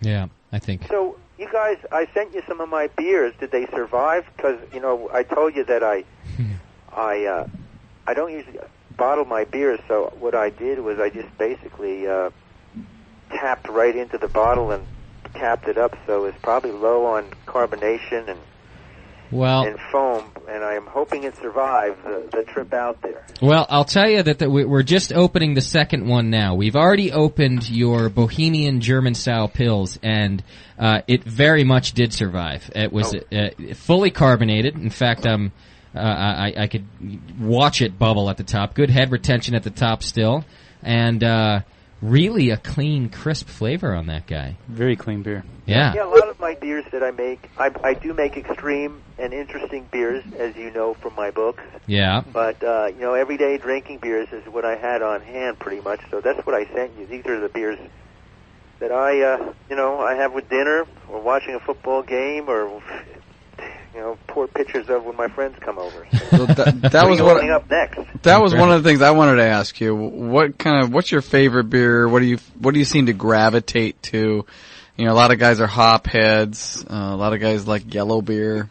Just kind of wondering, what's your point in this thing? And actually, Travis from Mount Vernon, Ohio, has the same question, wanting to know how much you brew, and also, what are your favorite kind of beers like that? Well, my favorite beer in the world is the one I have in my hand, obviously, always. And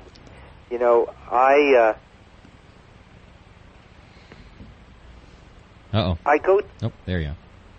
From one extreme to another. I am a hop head, and I appreciate some of those extreme beers that have tons of hops in it. A lot of them brewed down in your area, where the studios are.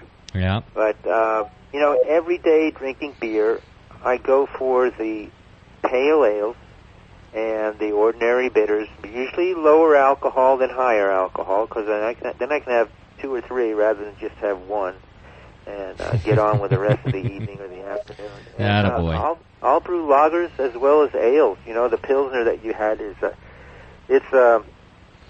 I can tell you exactly what it is. It's a 4.7% beer lager that I made with German Pils malt, honey malt. I don't do decoction mashes. I do step infusion mashes, and there's some flavors that many people think that are formed when you do decoction mashes. And I rather than go through the long process of decoction mashes, I've discovered that if you use certain kinds of malt, aromatic malts and honey malts, things like that, you can get some of that character that are developed in those long brewing processes. So and a lot of my beers are delicately hopped. They might be 25 to 40 bittering units, but they're very specifically balanced with the malt character. That's my general theme. Then I'll go overboard with an IPA and dump a pound of freshly picked Cascade hops out of my garden, and I'll love it. And luckily, my wife Sandra, who is originally from Brazil, loves IPAs, so we get along great when it comes to deciding what beer to drink for dinner.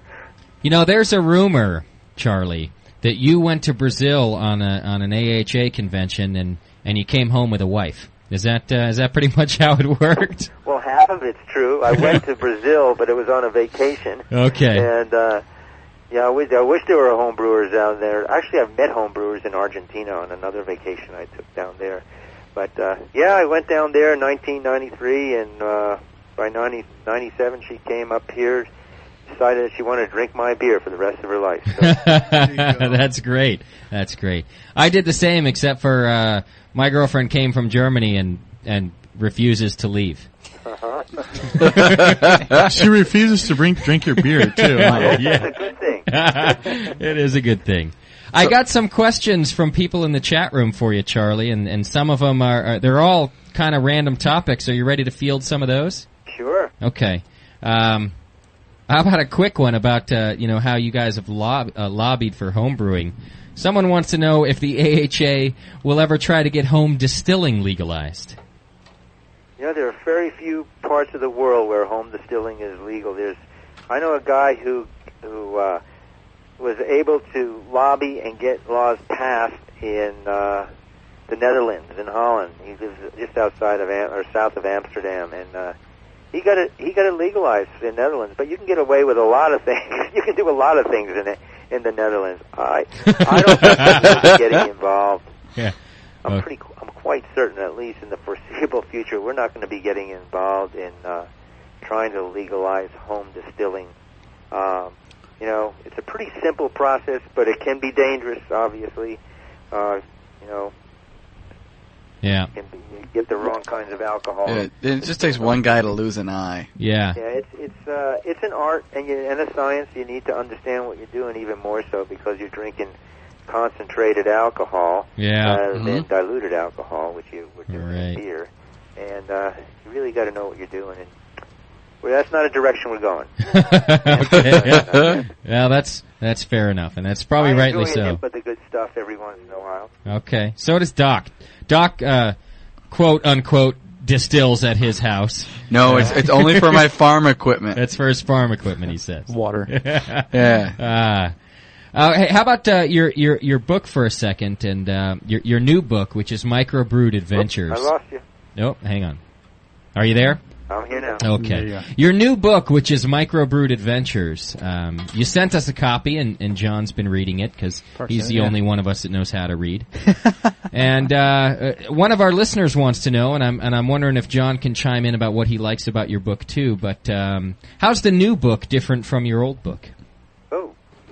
Well, the new book, Microbrewed Adventures, is a collection of about 60 stories, essays of my adventures over the last 30 years. So it's 2/3 of the book are the stories and experiences I've had with brewers and beer people all over the world. Half the stories are from the United States and half are other parts of the world. And then, as you've noted, if you've skimmed the book, there were recipes that thematically fit with each story that I have in the back of the book. And maybe it was a beer I enjoy, maybe it was a special beer brewed by a brewer that I talked to, or maybe the beer just captures the flavor of the experience that I had. But there's some pretty good recipes in there. New ones. They're all there's a few ones that maybe some people have seen in Zymergy before. But the stories are mostly never before published. Some of them have been, but most of them have not. Stories of my adventures with beer and brewers the world over. Okay. All right. That sounds pretty good. John, you've been reading it. What do you think so far? Well, I think it's great. I find the most interesting part is his international experiences. Yeah. Particularly Fiji. And your homebrew that you drank in 2 days with the guy Johnny. Yeah. I would like to kind of hear more about that experience, drinking straight from the fermenter. Johnny Vabula. Well, that was in 1978. That was the year before I started the Home Brewers Association, and it was my first time out of the country, and I had traveled to the island of Bali and ended up with after spending 4 or 5 weeks there. You see, this is my school teaching days, so I had the summer off. And nice. I ended up spending 5 weeks in Fiji, and about 12 of those days, I decided to go to the Lau group of islands, which is is a group of islands in Fiji that are far to the east. When I went out there, I discovered, not unpredictably, that there are no hotels. But I was going out there. I was young and adventurous. I was just wanting to see what would happen. So I flew out there, landed in. The Fijian people were very friendly and said, "Where are you staying?" And I said, "Well, I don't know." And they said, "Well, you can stay with our families, basically." And That's I got great. to know the village people. Drank kava with the Prime Minister of Fiji, who actually that's the island and the village where he was from, and he happened to be there on a vacation when I was there. And wow. Got friends with the Methodist minister and the Catholic priest and Johnny Vabula. Is this a joke? And his family of 12. What is kaba kaba? Kaba. Along the beach. And as I say in the story, I said, I got to talking about home brew, and he said, home brew? Will you like home brew? We'll have it tomorrow. And I said, well, why can't we have it today? And he said, well, we got to make it today. So we'll be ready tomorrow. Then I was, I didn't know what to expect, but it was homebrew. It was made from the root of the cassava plant or tapioca plant, with lots of sugar and lots of yeast.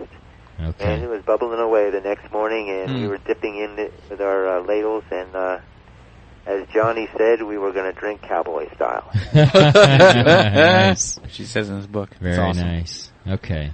So Microbrewed Adventures, which is Charlie's new book, a lot of discussion about kind of where he's been over the last 30 years and who he's drank with, and then I guess like Charlie just said, some recipes to coincide with that, as you can usually expect out of a good Papazian book, some good homebrew recipes.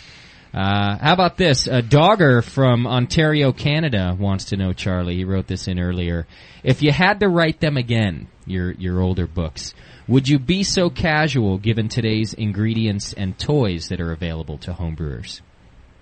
Yes, I would, because I still brew. That was a question that you asked me earlier. I didn't answer it. I still brew.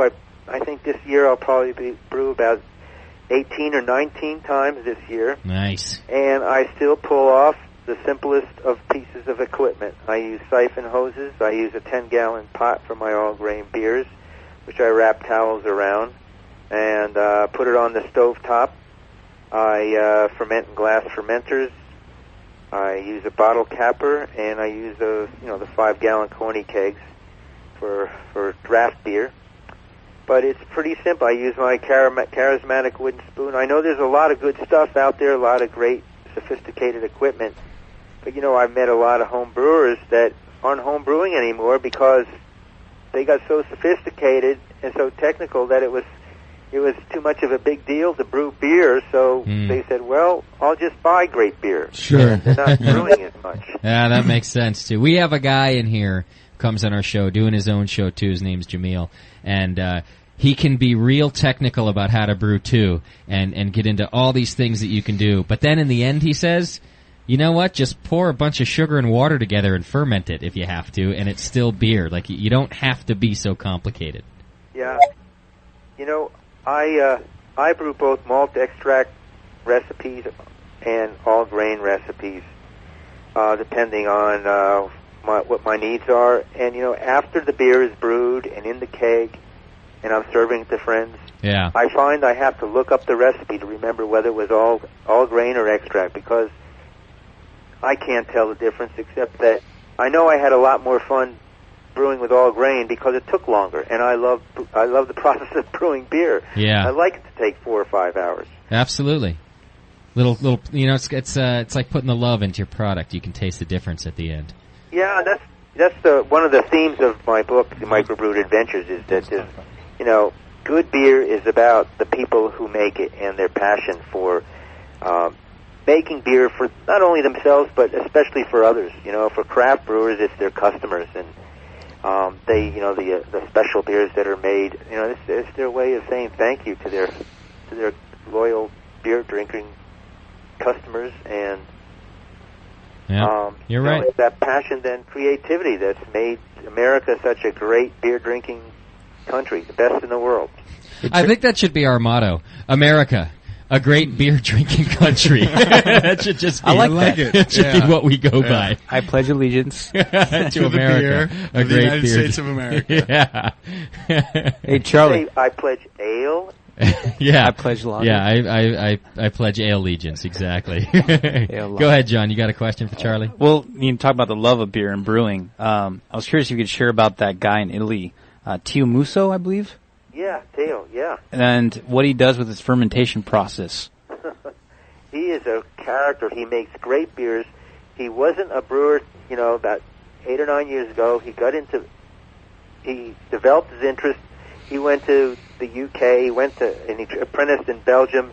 He studied German brewing techniques. He admired what we as Americans were doing, and his beers are a hybrid of American, English, Belgian traditions. I mean, you get a stout brewed with a lager yeast with Hallertauer dry hops in it. I mean, that's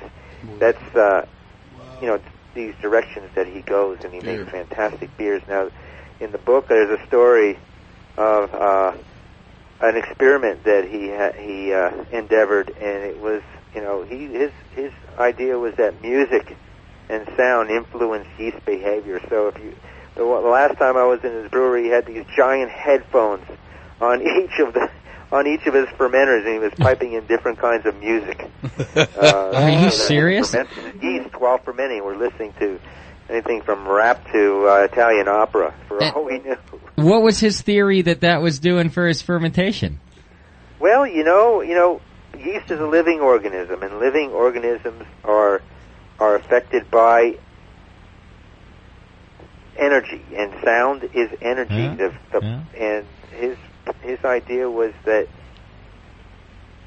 yeast may behave differently because of the sounds that they hear, and to a certain extent, there's been a lot of research that's been done on the effect music has on animal behavior and people behavior. Charlie, he's the Italian myth. Anything that makes great beer, like yeast, has to be related to animals and beer. Yes, that's a good point. I guess right. If the product is that good, it's got to be related somehow. Yeah. I have to agree with the music and the beer, because I'm a audiophile as well as a brewer, and I make a lot of mead at home because I make more than enough beer at work. And with my mead, I'm constantly playing music. And I honestly think it turns out well because it listens to my music. Or at least agrees with me well because it listens to my music. Right. You know what I love about brewers? Not just that you all are half retarded. I wouldn't say half retarded. I'd say 7/16, because at least that's less than half, so we got the benefit of the doubt. I love that brewers... and I'm not knocking this because I think it should and needs to be done. This is the love of beer we're talking about. You find pregnant women putting headphones on their bellies. Just as much, apparently, as you find brewers putting headphones on their fermenters. They're brewing a baby. I've actually never found a pregnant woman putting a headphone on her belly. But just You've for not the record. Seen that? Yes, I have. My mother did. See? Yep. Pay attention. Look how you turned out. And I guess why not do it to your beer? I think that's great. That's funny. Hey, for Morgan and Charlie both, someone had sent in this question earlier, and especially I think Morgan because you find Charlie as quite an influence. Sure. How similar are the two of your, and maybe Morgan, you'll be the only one who can answer this. How similar are your two Schwarzbier recipes? It's very interesting. I'm sure I've read Charlie's Schwarzbier recipe. Yeah. I don't know it by heart.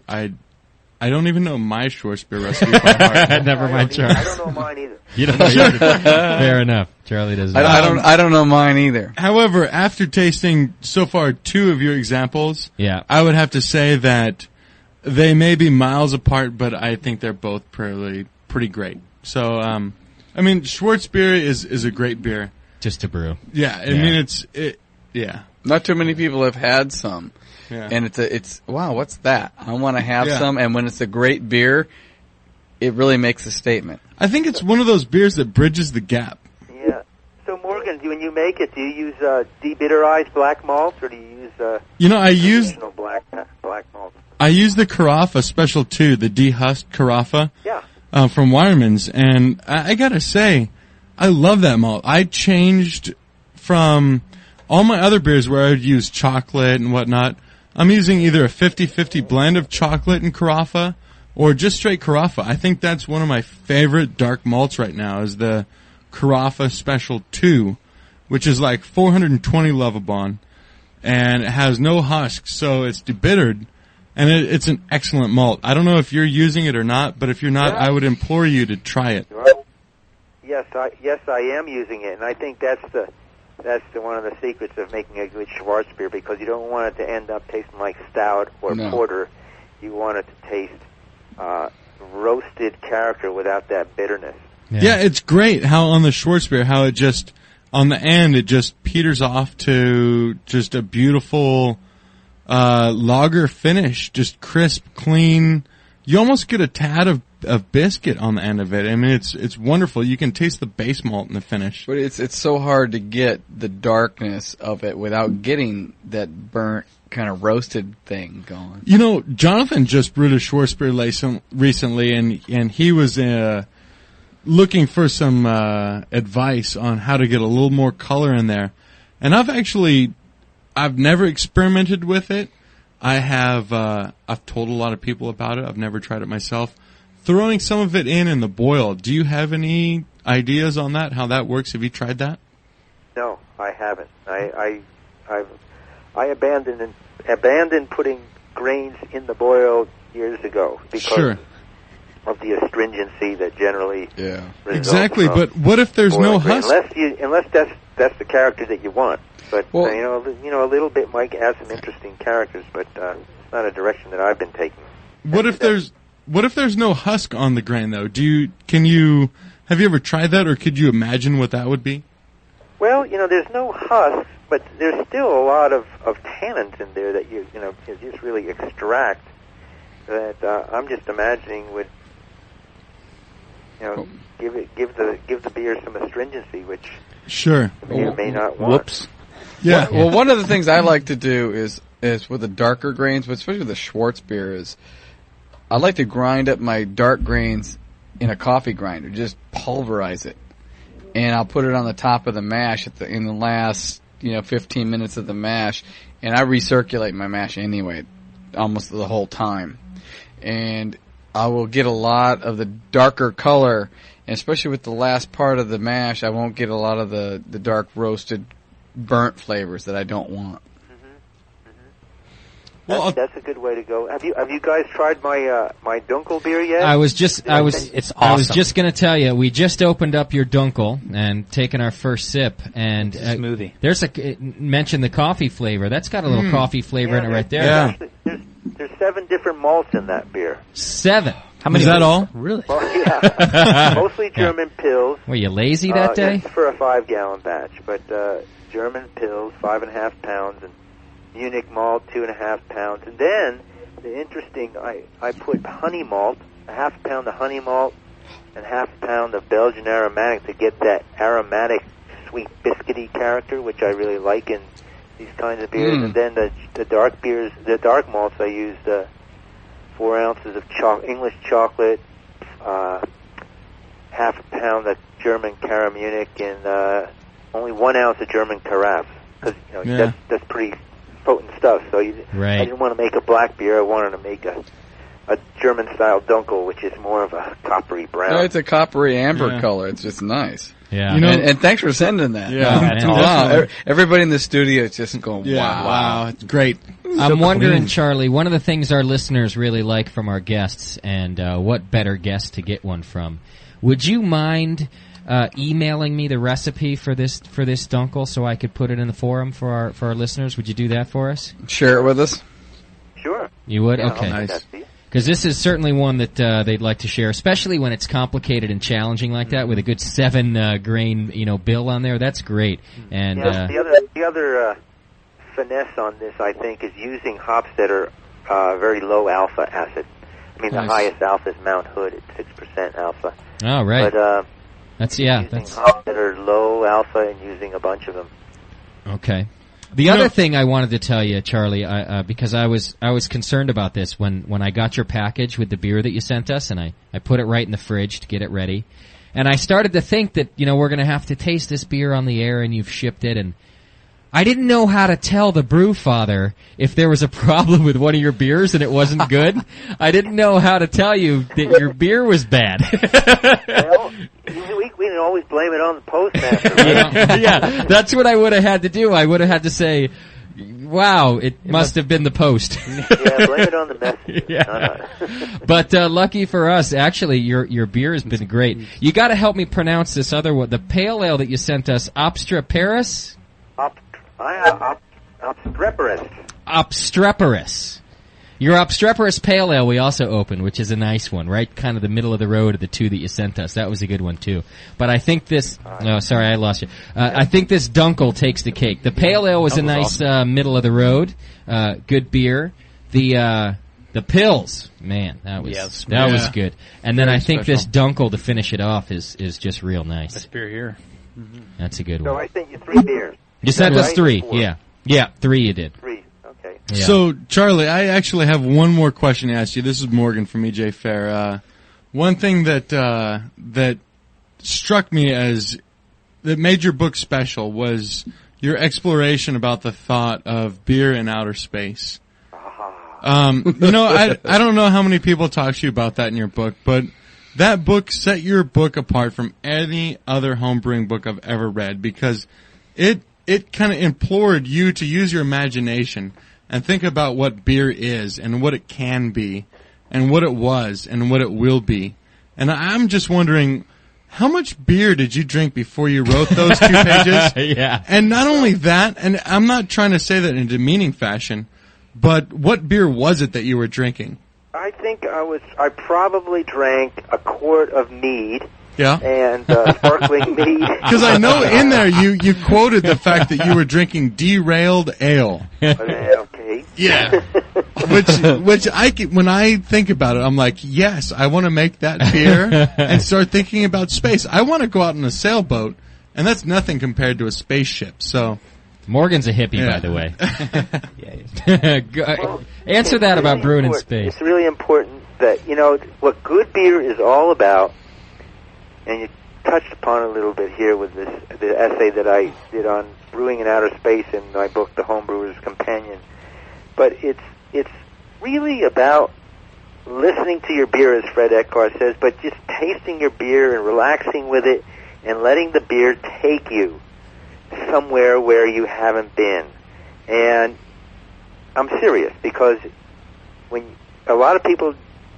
There's always occasions where you're drinking beer with friends and laughing and telling stories and having a great time. But sometimes beer can be contemplative, and it should be. It's like when you had a good day and you really relax and have 1 or 2 or 3 beers and you're at home and you just really appreciate what you've accomplished by making your own beer, and start thinking about what made it that way. And it's not necessarily the ingredients or the equipment or the process. It's your whole attitude about understanding, and we're just experiencing the different tastes and flavors and aroma and imagining where they came from. And that's the journey that home brewing takes people on. That's that one journey took me to outer space. Yeah. You know what? I think you touched upon something that I have thought about for a long time, and there's a person who's dear at heart to this show, Jamil, who's a home brewer that has done very well. I think we both, and also Dr. Scott could, I'm sure, agree with this. It's all about the fermentation. It's not necessarily what you do. It's all about making a good home for your yeast. And what would the yeast do if you did this? Exactly. You got to remember that yeasts are living organisms, and they like to live. They like to live their lives, their short lives, in a good environment that you could say makes them happy if they had those kinds of feelings. Yeah, I'm sure they do. Listening to music or the right temperature or not getting shocked. It's if you start thinking that way, that you're dealing with living organisms and ingredients that were once alive and that have been kind of transformed into the good things that are beer ingredients. You're going to make a lot better beer than just reading a book. And also, like I try to convey this in my new book, Microbrewed Adventures, is talking to people and listening to what they have to say. Nobody is a beer expert. I'm not a beer expert. You're not a beer expert. No one can be. And it's, you just continue to learn. And if you listen carefully, not necessarily to what the brewer is telling you, but what they're implying, their whole philosophical approach to how they're making beers. There's a lot of great information and guidance that's out there that isn't quite always obvious. Yeah, I think you really, before you made your last statements, I was going to ask both you and Morgan if you've done too much LSD in your life with the brewing in space. And I've never done any LSD in my life. And talking to your yeast. But, when you sum it up, Charlie, at the end, that it's, what it's really about. Spiritual, man. And that nobody's an expert, and it's about... We had a guest on our show. Do you know who Brian Hunt is, Charlie? Yeah, he's a home brewer from way back. Yeah. I remember him. He's written some articles in Zymergy back in the 80s, Yeah. early 80s. Yeah, he now runs Moonlight Brewing Company, and we had him on this show, and it was one of our most interesting shows because he's got some real philosophical ideas. He about definitely got beer. his own ideas. But I just, as you were talking about, nobody's an expert, and you got to think about what the brewer's trying to get across, and you got to think about it in those terms, and not just about popping open a beer and throwing it back. Mm-hmm. When you talk about that, I think of sitting you two down together, and what a great show that would be, because that would be awesome. You're right, like to not have to think about anybody, talking about beer as sort of the final word. And sometimes that's kind of what separates home brewers from, I don't want to say wine connoisseurs, I'd rather say wine snobs. These guys who tell you what it's supposed to taste like and what it is and what it isn't. And it's really not about what it is and what it isn't. Yeah. It's about it's learning what it could be. Yeah, and what you have and what it is to you and what you like. And Morgan made a great statement to Daniela before the show. She tasted one of Morgan's beers, and he said to her, everybody knows what they like. Everyone knows what they like. They can't always tell you what it is. They can't always, put it into words. But everybody knows what's good to them and what tastes good to them. And it doesn't take a professional brewer, to give them that beer. It could be anybody's beer. Mm-hmm. Yeah. It's kind of like that idea. Maybe I did too much LSD. I don't know. So people that, they know, if they're home brewers, they know what they know from their experiences. Plus they know what I've written about, so therefore they're better brewers than I am. Because they have their own experience plus what I've written about. Sure. And that's what it's about. It's my book and what I write about is a compilation of the experiences I've had, not only with my own home brewing, but mostly the interaction I've had with brewers all over the world, and the little things I picked up here and there, and really taking note when I have a good beer, and why is this beer so much better than all the other pilsners, or why is this ale so much better than the other ales that I've had of that style? What makes it so good? And then when you talk to the brewer or go to the brewery, they have the same ingredients. They have a lauter tun, they have a brew kettle, and they have a hop storeroom. Everybody basically has the same thing, but it's the attitude which they brew and the things that you really have to tune into that aren't necessarily spoken. Yeah. Yeah, I think you're absolutely right, Charlie. John, did you have something you wanted to read from that book, or? Well, personally, my interpretation of Charlie is he has a lot of passion for brewing and the love of beer, and I think you can take personally what you learn from brewing and the art of brewing, and you can apply it to other aspects in your life, no matter if it's cooking, if it's having a family, raising a kid. You can take those passions towards other things. And there's a chapter in Charlie's new book on page 232. It's called The Pride of a Brewer. And I'm going to quote this, and I'm going to read this out right now, but I think this sums up what we've been talking about the last 20 minutes. He goes, "By becoming and continuing as a brewer, one crosses a mystic threshold, not only gaining experience but also using skills to craft works of art and science for the noble reason of promoting pleasure and enjoyment. This is a rarity in today's world." Yeah, absolutely. You know what? I actually, as a professional brewer who was inspired by Charlie, have to say that I think he's touched upon that philosophy in his previous books, and I have to say that's part of what's driven me to become what I am today, of what Jonathan just read there. Yeah, so it's very important. I think people should listen to that. What are you today exactly? Well, I'm actually on the brink of being unemployed. Yeah. I live in my Volkswagen. Right. It's a nice one, though. So thanks, Charlie. Yeah. Well, it's nicer than the other guys. I just spray painted it, actually. It's I only could get pink paint, but it's still nice.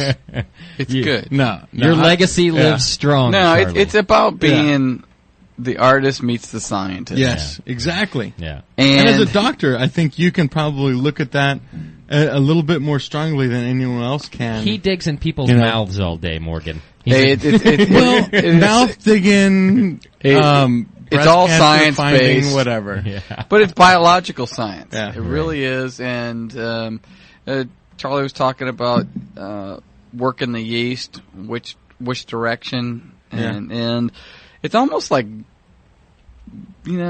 guiding children.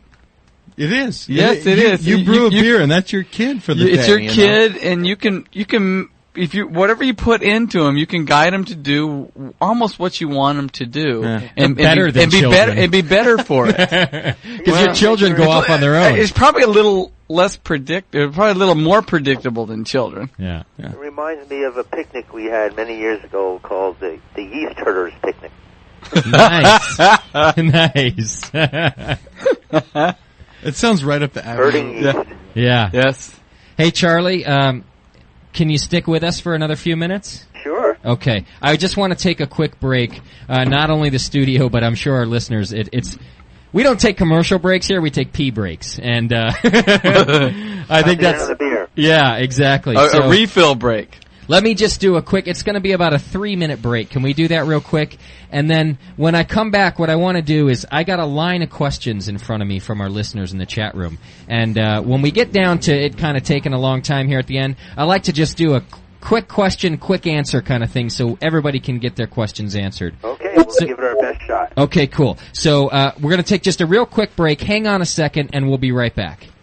All right, it's the Brewing Network. We'll be right back, Charlie. It's we're going to take a 2-minute break. You're tuned in with Charlie Papazian, president of the AHA right now, and we've also got Morgan from EJ Fair in here with us, and the usual crew. Going to take a real quick break, and then it's all listener questions after that. We're just really going to fire them out there. So it's the Brewing Network. We'll be right back. Thanks for staying tuned. Bada bing.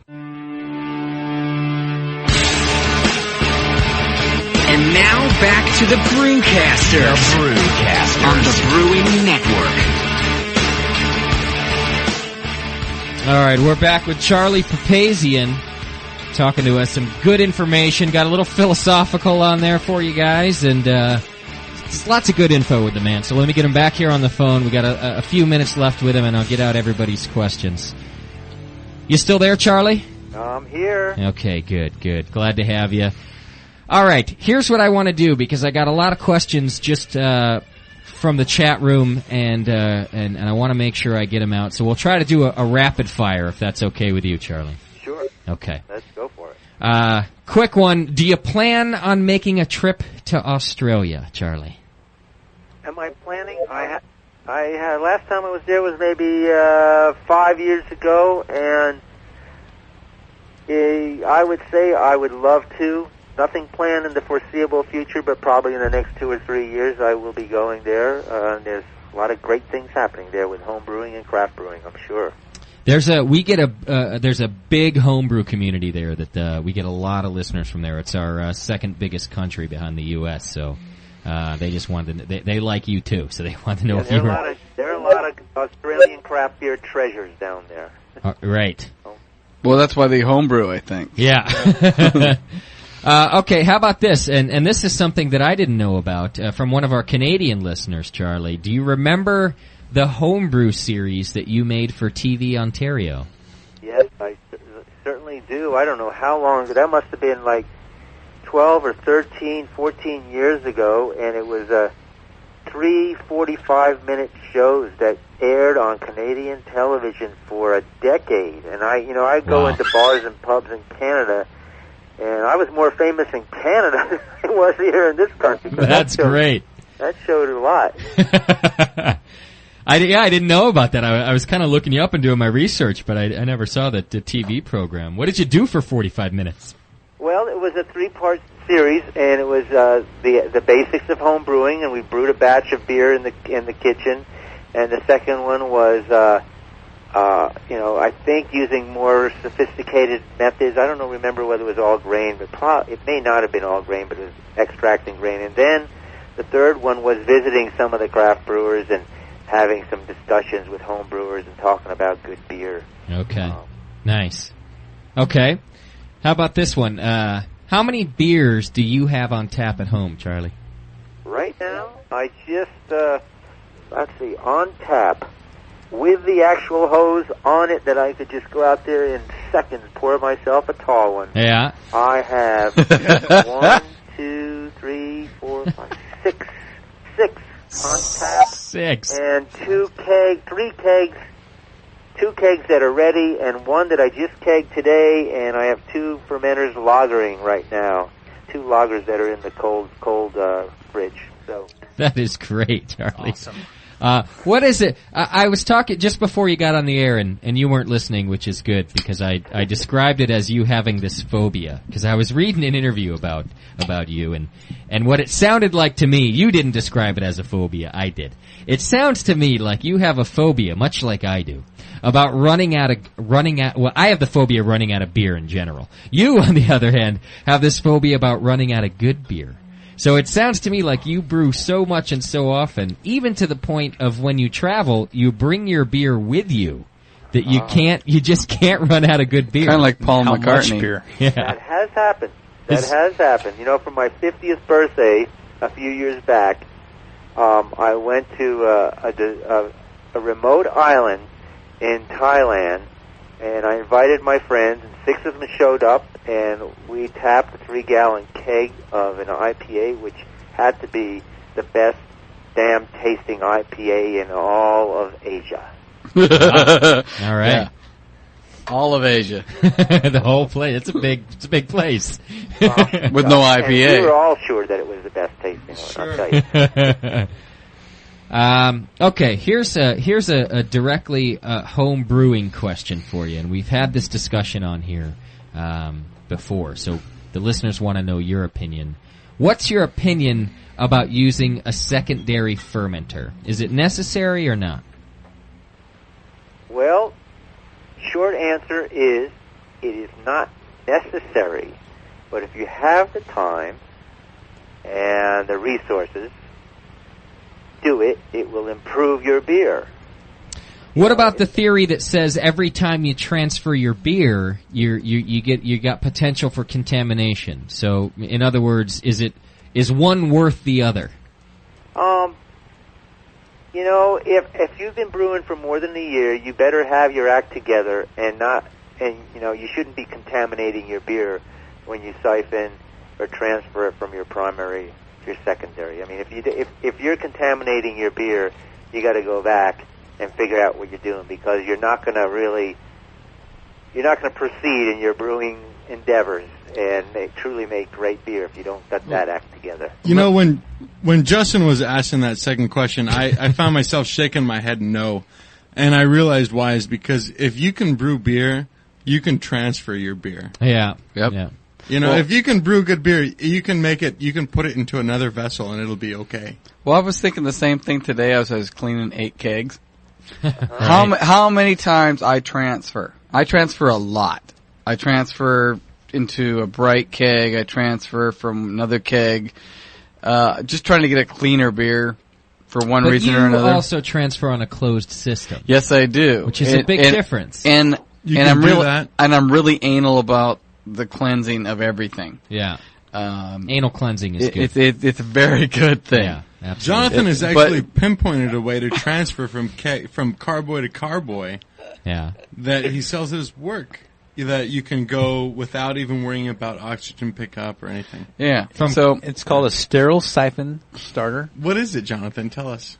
And you use 2 racking canes and 2 carboy hoods. Uh-huh. And you blow through a HEPA filter, and which actually filters out 99.9% of all bacteria in your Oh yeah, you air. got me doing this. But you make sure if you're going to do transfer from a primary to a secondary, fill from the bottom up. You do it with wine always. too. Always. It prevents aeration of your beer or wine. Okay. Oh, always. But it's, I always think, how many times I'm transferring, and each time you got to step up this. But as Charlie just said, if you're into it, you have got your sanitation down.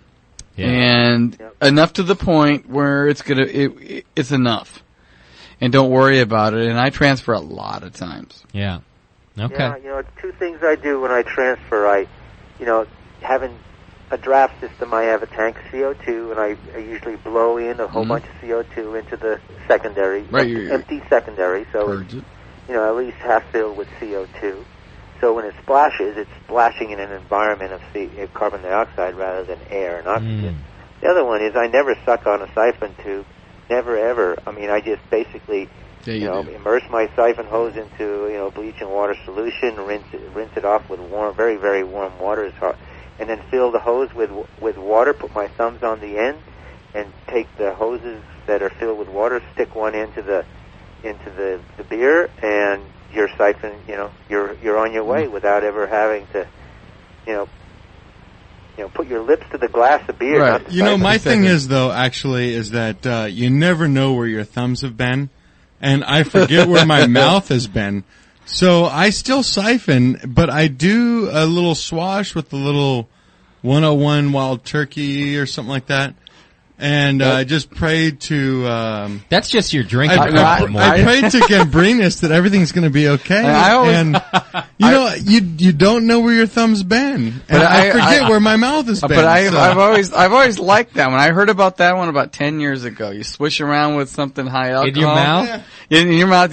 But I always push, not pull. Yeah, don't forget what your mother told you. Wash your hands. Yeah. Well, and for that matter, know where your thumb's been, Morgan. But he knows where his mouth has been. I can't even remember where my mouth's been. Where have my thumbs been? Yeah, I think that will be Morgan's first book, exactly. Yeah, where's your mouth been, boy? The thing is what I'm saying is I don't know where my thumb's been, but I can't remember where my mouth has been.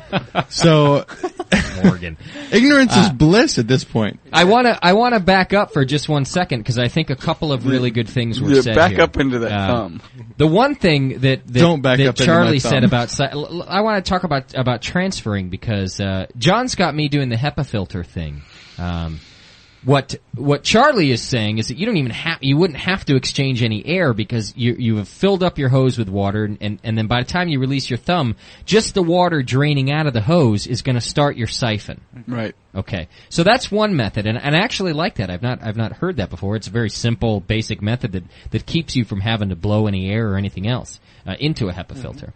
The other thing that I just got from the chat room is if you are doing the HEPA filter method, so now you've got your carboy hood on, you got your racking cane into that hood, and you've got the other end of it going into your secondary so that you can siphon. What John would do, and what I do also, is blow into the HEPA filter, and that creates pressure to start your siphon. What the person from the chat room says is, why not use CO2 into the HEPA filter instead of blowing? And now you're talking about a real clean. I don't even use the HEPA filter. I figure CO2 into the top of I always push, not suck. Okay. All right. Got it? All right. So when we're pushing that, I figure any bacteria that's going to come onto it is going to land on the surface of in the primary, and when it goes down, you're not going to get all of that out of there anyway, and it will all be just sitting on the primary, and it will not be gone, or very little will be gone into the secondary. Right. So, do you need to go to the HEPA filter and the whole gig with that? Probably not. Okay. I do it. I like the HEPA filter. It makes me drinking some good beer while you're talking about this stuff. We are. We're drinking your beer, Charlie. We're drinking yours, and I'm drinking a black and tan from you, actually, still. Well, it's my Doppelbock and EJ Fair Schwartz. I still got some cap left. It's a little homebrew commercial brew combo. Yeah, and we do. Drinking a little Quivering Quail Winter Ale right now. Morgan, you're looking good, by the way. I just want to say that you're. He's good. About 5 seconds ago, actually, I sat here and was realizing, I'm like, wow. Should I have poured that last beer? Morgan's glowing, and I'm not sure if it's that he gets to talk to Charlie or the stack of empty beer bottles. The really strange thing I always said was Morgan looks exactly like my little brother. He does, and I brought him I brought my little brother in to meet him. And they look a lot alike. Neither one of us thought we looked. No, they didn't, but man, other people are going, damn. Yeah. Both of them were like, that guy's ugly. I don't look like him. They both, Charlie's laughing in the background. Yeah. Right. I got a couple more to fire at you, Charlie. Okay, let's go for it. How did this one might not be so short, but we'll do our best. How did your job change since becoming head of the Brewers Association? Oh, I think I touched upon that one earlier. Basically, doing the same kind of things, except that I do a lot more to head up the government affairs work for the association these days. Okay. But I still go to, we have 23 staff at the Brewers Association, and the American Home Brewers Association's offices are right across the hall from me. And I go to the weekly meetings, and I stay in touch with all the programs of the association, and I contribute where and when I can contribute, but there's some very competent people and staffers that are heading up the individual programs. But could you government affairs, regulatory stuff. Could you kind of roughly run me, because I really am curious about what goes on around there. I know that you guys, you got the website, you got the magazine, you guys must be busy, you're doing a lot of things. You also got to stay up on brewing and what's happening. Would you be able to sum up a typical day in the life of Charlie Papazian around the office, like on a weekday? What is it that you do, on a Tuesday morning and through the day? Tomorrow morning. Go into the office, boot up get my computer, get my Outlook email program up, synchronize my Palm with my Outlook, check out my emails, and spend a lot of my time some days responding to emails, keeping in touch with literally hundreds of people every week on different items, answering questions from individuals about home brewing, or answering questions about different programs that we have, brewers all over the world, or allied trade people who are supplying stuff. I go to maybe 5 or 6 meetings a week, staff meetings about various programs. Let's see. Gosh. I mean, my desk is covered with paper, so it's one of those desks that maybe once every 2 months I'll clean it. Nice, but, me too. There's just a lot to do, trying to keep up with the amount of information that we get for magazines and literature. I don't keep up with forums too much because there's just gotten to be too many. Yeah. And so if there's something important, somebody will bring it to my attention, basically. But my main means of communication and information are on my computer screen, whether it's through the internet or email. And okay. That's what we do. So let me get this straight. You show up, you play around with your Palm Pilot, you maybe answer a few emails, and you homebrew. Well, better than that. People will send me beer and I'll taste it for them. Then it gets even better than that. I get a paycheck. How's that? Yeah. Okay. Nice. It's all I wanted to hear. I'm glad that I subscribe every year to the AOB. I'm glad I bring in, I pay my fees. The thing is that I pretty much consider that you've got my dream job, and it didn't matter how you answered it. That's how I was going to hear the answer. So I just wanted to clarify. I'd still pay my fees. All right, a couple too. quick ones for you, Charlie, and then probably 2 that might not be so quick, and then we'll let you get out of here. Actually, yeah, here's a quick one for you, because we had a guy in just last week, a caller, Titletown Brewing, Eric Watson, out in the Midwest there, and he does a 30-minute mash. Charlie, how long do you do your mash for? One of the listeners wants to know. I do a step infusion, and the first step is at 133 degrees for a half hour, and I do that protein rest at that temperature, not to develop protein nutrients, because with all malt beers you don't really need the nutrition. But at 133 you develop a better head retention and better foam stability. Now, you may have noticed on some of my beers, I hope there was some good foam retention. Yeah, we had some good. And then I bounce it up, and we go to, let's say 155 degrees for a half hour, and that is a totally complete, thorough, So you're doing you're doing basically a half hour also, except for that. Yeah. For that. Yep. Okay. I sure am. And I'm getting 85% on average efficiency. Wow. And I have to say that I do grind my grain a little bit finer than most people would. Okay. But with my Phil's louder ton system and hands-on technique, I can get away with it. Okay, I gotcha. See, the only issue that any of us had with the 30-minute mash at home was that it'd be hard to do, because usually we're using a deep mash tun, rather than a shallow and wide mash tun. Not only that, but some of us actually drink while we're brewing. And it's kind of nice to have the 1 hour mash time. Just kind of kick back and like get your fermenter ready, and you know. Well, sometimes my half-hour mashes get extended a little Sure, bit. You guys actually drink when you're brewing? Yeah, I've been known to do like a 2 hour mash before. You got to take a little lunch, have a couple beers, come back, run off. You know. Yeah. How long is you actually? I like to extend my boiling more than my mash. You know, get on with boiling. Get on with that, way, yeah. You can always add water. Longer, yeah. No problem. You know. Yeah. Because that you can keep going without. Melanoid in development. Right. Sure. Charlie, I just got the best question of the night from the chat room. Better than mine. And you got to answer honestly, because we got thick skin around here. Did you know anything? Had you ever heard of? Did you know about the Brewing Network prior to us contacting you for the interview? Silence. I think I did, but it wasn't. It was outside of my radar screen. You guys were just too big for me to know. That is an excellent answer. Yes, awesome. Good job. Good job. You've done this before. You can Charlie. think on your feet, can't you? It's almost as right if we. Now, I'm sitting down after the 4 beers I've had. Actually, you can think on your ass. Whatever. That's one of the questions. I think you answered it earlier, but Yeah. it just came through, so it could be a new listener. What are you drinking right now, Charlie? Just finishing off that pills I gave you, and I'm drinking the Dunkel, and I'm drinking the Obstreperous Pale Ale that is dry hop with Simcoe hops. Okay. And I got a Maibach, a winter Bach. Actually, it's called, my original recipe was Bada Bing Bach.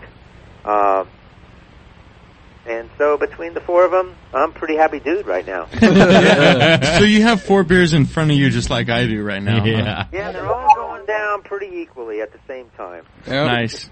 Very nice. Okay. Here might be a bit of a long one. It's from one of our listeners, Blanca Brew from Boston, Massachusetts. And we touched on this a little bit. I just want to get right to the heart of the matter. How has the state of homebrewing changed when you began homebrewing? For example, what ingredients were available, equipment, things like that. How's it changed since back then and now? And even if you could, include kind of the new things that are happening as far as magazines and podcasts and things going on like that for you. Yeah. Well, number 1, there was no internet. Yeah. Number 2, there was no publication other than Fred Eckhart's Amateur Brewer, which was hard to find. And imagine this: you go into a homebrew store, and when you ask for hops, they pointed to the shelf, and there were these little half-brick things that were wrapped in pink paper, like almost newspaper. Yeah. It was pink, that they called hops, and when you opened them up, they were brown. And let's see, Not good. Yeah. Grains. Crystal malt and black pap malt were the only 2 grains that I could remember ever seeing in a homebrew store. And the yeast that you got, it all said beer yeast, but we all know now that pretty much it was bread yeast packaged as beer yeast. So that's the way it used to be. And as you know now, you've got really quality yeast strains available, whether they be liquid or dried. You got hops that are fresh and green. What a concept! Amazing. Oh my! I mean, in those days, hops. It was like, I brewed for 2 years before I even saw my first hops. Yeah. When did you first plant your own hop malt extract? When did you first plant your own hops? Oh man, I remember that. I took a trip out to Ellensburg, Washington, where I had a couple of friends who were going to school there, and which is not too far from Yakima. And I went to the fields, and I know what I went to the big hop company there, and I asked them if I could get some hop cutting. They said, no, we can't give you hop cutting. You got to remember that this was probably in the late 70s when I went, and that was when. What's that magazine, that marijuana magazine? High Times? High Times? Yeah.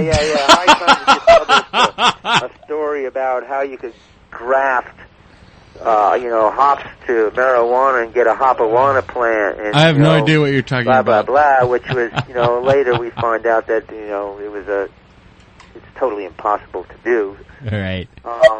I haven't found nice that out. I'm idea, glad though. you saved me the time. And so they weren't going to give out hops. I guess they had too many hippies going out there for hop cutting dudes. It's so funny that you even mentioned that everyone chimes in and knows the name. But the second you were mentioning about how you used to buy hops and they were all brown and wrapped in paper. That's how we used to buy pot. That's how I used to buy pot when I was 17. It's like the worst stuff I could buy. And we used to price it per high times. See? Home brewing in general. You got to home brew your hops. It all goes full circle, doesn't it? Don't complete that sentence, Justin. Yeah. But I still grow my own hops from the original cuttings I got back in the late 70s. I went out into the fields of Yakima and I paid one of the farm workers who was putting these hop cuttings into the ground. I said, "Hey, here's $1. Can I have a couple of hop roots?" Nice. A whole bag of them. Nice. And I was like Johnny Hop Root, you know. Right. I gave those hops to lots and lots of people. Hops over grow the years. great. I still have the original plant. I've moved 3 or 4 times since then, but I've always dug up the roots, and they are great Cascade hops. All right, Bug Eater Brewing, and these obviously aren't the people's real names. Everyone's got a code name in our chat room. This was posted in the forum for you. Yeah, you need a code name too. Your code name, I don't know if you saw our homepage, you're the Brew Father. Ooh. You didn't hear your theme song that I played for you earlier, did you? I think I... Well, let's play it again. This is you, Charlie. Oh, you make me cry. Tears are falling into my beer. Stop it. You're making my beer salty. Bug Eater Brewing from Nebraska wants to know, are you going to brew the Poor Richard's Ale recipe being promoted on the Beer Town site? Nope, but I'm going to drink it. You are good enough, as long as you drink it, I suppose. What is that? I don't even know about that. It's just something you guys are telling people to brew? No, Ben Franklin's 300th birthday is in January, and the Tercentenary Commission out of Washington, D.C., or wherever they are, they approached us as the Brewers Association. This is one of the advantages of being part of the Brewers Association. They said, we love the idea. Ben Franklin was a great beer enthusiast, and we would like craft brewers here in the United States to brew up a special batch of beer, a beer that would have been typical during Ben Franklin's time. Okay. And you can read about and we had a contest, and we came up with a recipe. Actually, a great brewer from Pagosa Springs, Colorado, came up with a history and recipe, which we have published on our website.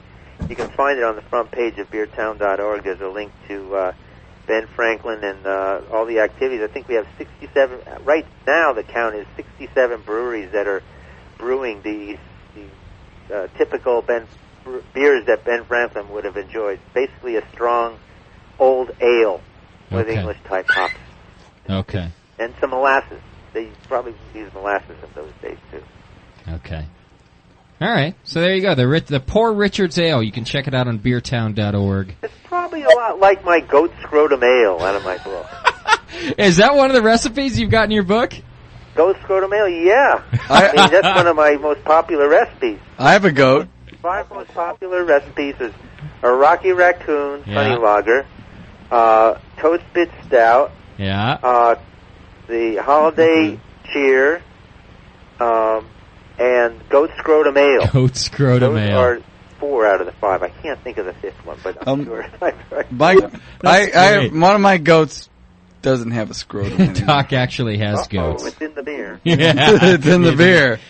I wish I had found that. We play Beer Jeopardy on here sometimes, and I do, is it a beer or is it not a beer? And I name a bunch of wacky names that I found. And Scrotum Ale. I put a couple false ones in there too, and the listeners have to decide if it's true or if it's false. Goat Scrotum Ale would have been perfect.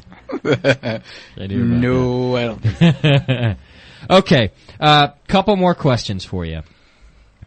Oz, one of our longtime listeners... Nope, you can't hear me anyway. There you are. Couple more questions for you. Oz from Australia. He's from Brisbane, Australia. He wants to know, is there a recipe that stuck with you for your whole brewing life? What has stuck with me? Well, one you've always brewed that just you've always known was golden. That you brew, you go back to time and time again. The answer to that one is no. Okay. There isn't one that stuck with me because I keep evolving. And, the beers that I make dozens of times, maybe 15 years ago, have evolved to something else by this time, because so many great hops and malts and things that you discover. I mean, if you've been on the microbrewed adventures that I've had, you just never want to stop brewing something different, or just evolve the recipes you have based on the new information and techniques that you learn about. I haven't stuck with anything for. There was an interesting. There's a reference to in my book. I went on the completely joyous tour of the Southeast a few years ago, and through Tennessee there was these contests. At Tennessee and Arkansas, there were these contests that I helped judge as I traveled through, and people were brewing recipes out of my complete joy of home brewing, and they were judging the best. So I got to taste these beers that were brewed from recipes that I had once brewed, decades ago, and it kind of inspired me to go back actually and brew some of those old recipes, because the people nowadays, the homebrewers these days, are brewing versions of my recipes way better than I was doing in those days. Nice. That's that's the compliment of compliments, right? I mean, people taking your stuff and making it their own. Yeah, and doing a better job. Yeah, right. Someone else's beer always tastes, well, I don't know. If you're over my house, I guess my beer tastes pretty good. But if I'm over your house, it always tastes better than my beer. Right. How about we all come to your house? Yeah, we're just. How about? Can we have a party at your house, Charlie? Give me some warning. Live from Plateau Road. Yeah, That's exactly what I'm thinking. Okay. Here is a debate that we often have on here that maybe you could give your take on real quick. And I think we've kind of gotten the answer ourselves, too. But should a beginner try to brew a beer to style, as in the beer style guidelines, or should he take on kind of a combination of brewing to his own taste and brewing to his style? Or should he say, F it, I'm brewing what I want? When they're beginning? Yeah. Is the question when they're starting out? when they're a beginner, exactly. Yeah, I'd say when you're a beginner, get some guidance from a friend, but if you don't have any guidance from anybody, your best shot is the kind of beer that you like, and you should know whether it's a brown ale or a pale ale or a Pils or a stout, and just go for it. Okay. And read a little bit of description of the recipe and just think, well, maybe this could be it, because there's a story in my microbrewed adventures about Peter Bocard of New Belgium Brewery, and when he tries to zero in on a recipe, he doesn't shoot for the target. He tries to do his test batches all around the target, and he learns a lot more about what's around the target first, and then he'll hit the bullseye. So, as a beginner, your first beer may not be exactly what you anticipated, but it sure is going to be good. All right. Yeah, you're right. I'd actually like to chime in and say a little bit about styles. I mean, being a professional brewer who started as a home brewer, and still find myself home brewing, not necessarily with beer, but with other things. Yeah. I would like to say that I think that instead of deciding to brew by style, brew by what you like. Yes, and then if you choose to put it into a competition, just figure out what style fits it best. Whatever's close. Yeah, whatever's close. Don't worry about the style. Styles were created by people that were meant to break you. This is Morgan's conspiracy coming out. Just brew beer that's good is all you have to do. And whatever you decide to call it, whether it be Pilsner or Pale or Shorty's Revenge, just brew the beer, and then if you choose to put it into a competition, which you don't have to, but if you choose to, just put it into whatever style is the closest, and if it wins, great. If it doesn't, don't worry about it. Yeah. As long as it's good. Way to do it, because you should brew what you like, because that's what homebrewing is all about. Unless you want to homebrew to enter competitions and win competitions, then you study the art and science of beer and the history of beer, and you learn you learn another perspective on brewing. But and then you enter a style that comes close to what you think you made, and sometimes you get it, and sometimes you don't. Right. Hey, Charlie, in looking at a couple pictures that I found of you in recent interviews, a curious thing has come up, and one of our chat room listeners has asked this question too. You appear to be in pretty good shape. You're a slender guy. You're not, you don't have the typical, I've been drinking for 30 years homebrew kind of physique. How can you drink so much beer and stay in shape, Charlie? This is the real stuff people want to know. Amazing. Well, I pee a lot. Right. Yeah, right. That'll work. That helps. That's the short answer. That's good. Plus, you live in Colorado and the air's thin. You got to work hard just to breathe. Yep, I work harder here to breathe, and I just enjoy lots of things in life, and I try to do it in moderation so that when hopefully I get to be 80 or 90 years old, I still can have a few. Right. You burn yourself out when you're young. You just deprive yourself of the pleasure of being old. And so we should be talking to Fred Eckhart to see what his secret is. Yeah, you're right about that. Actually, I got that same theory, Charlie, and I look at people, some of my own family included, and there is something to say about enjoying life and being healthy and doing things in moderation, because it is sad when you see people who aren't exactly as old as they appear to be, and they're having trouble walking, and they're having trouble doing things, and they're having trouble enjoying their family and their grandkids and stuff like that. So it's a good piece of advice to enjoy things in moderation and to try to do some. John's given me the I've got violins playing in the background look, but you got to do something to stay healthy so you can enjoy your years. Yeah. It's important. One last question for you, Charlie, I promise, so we can let you go and keep drinking.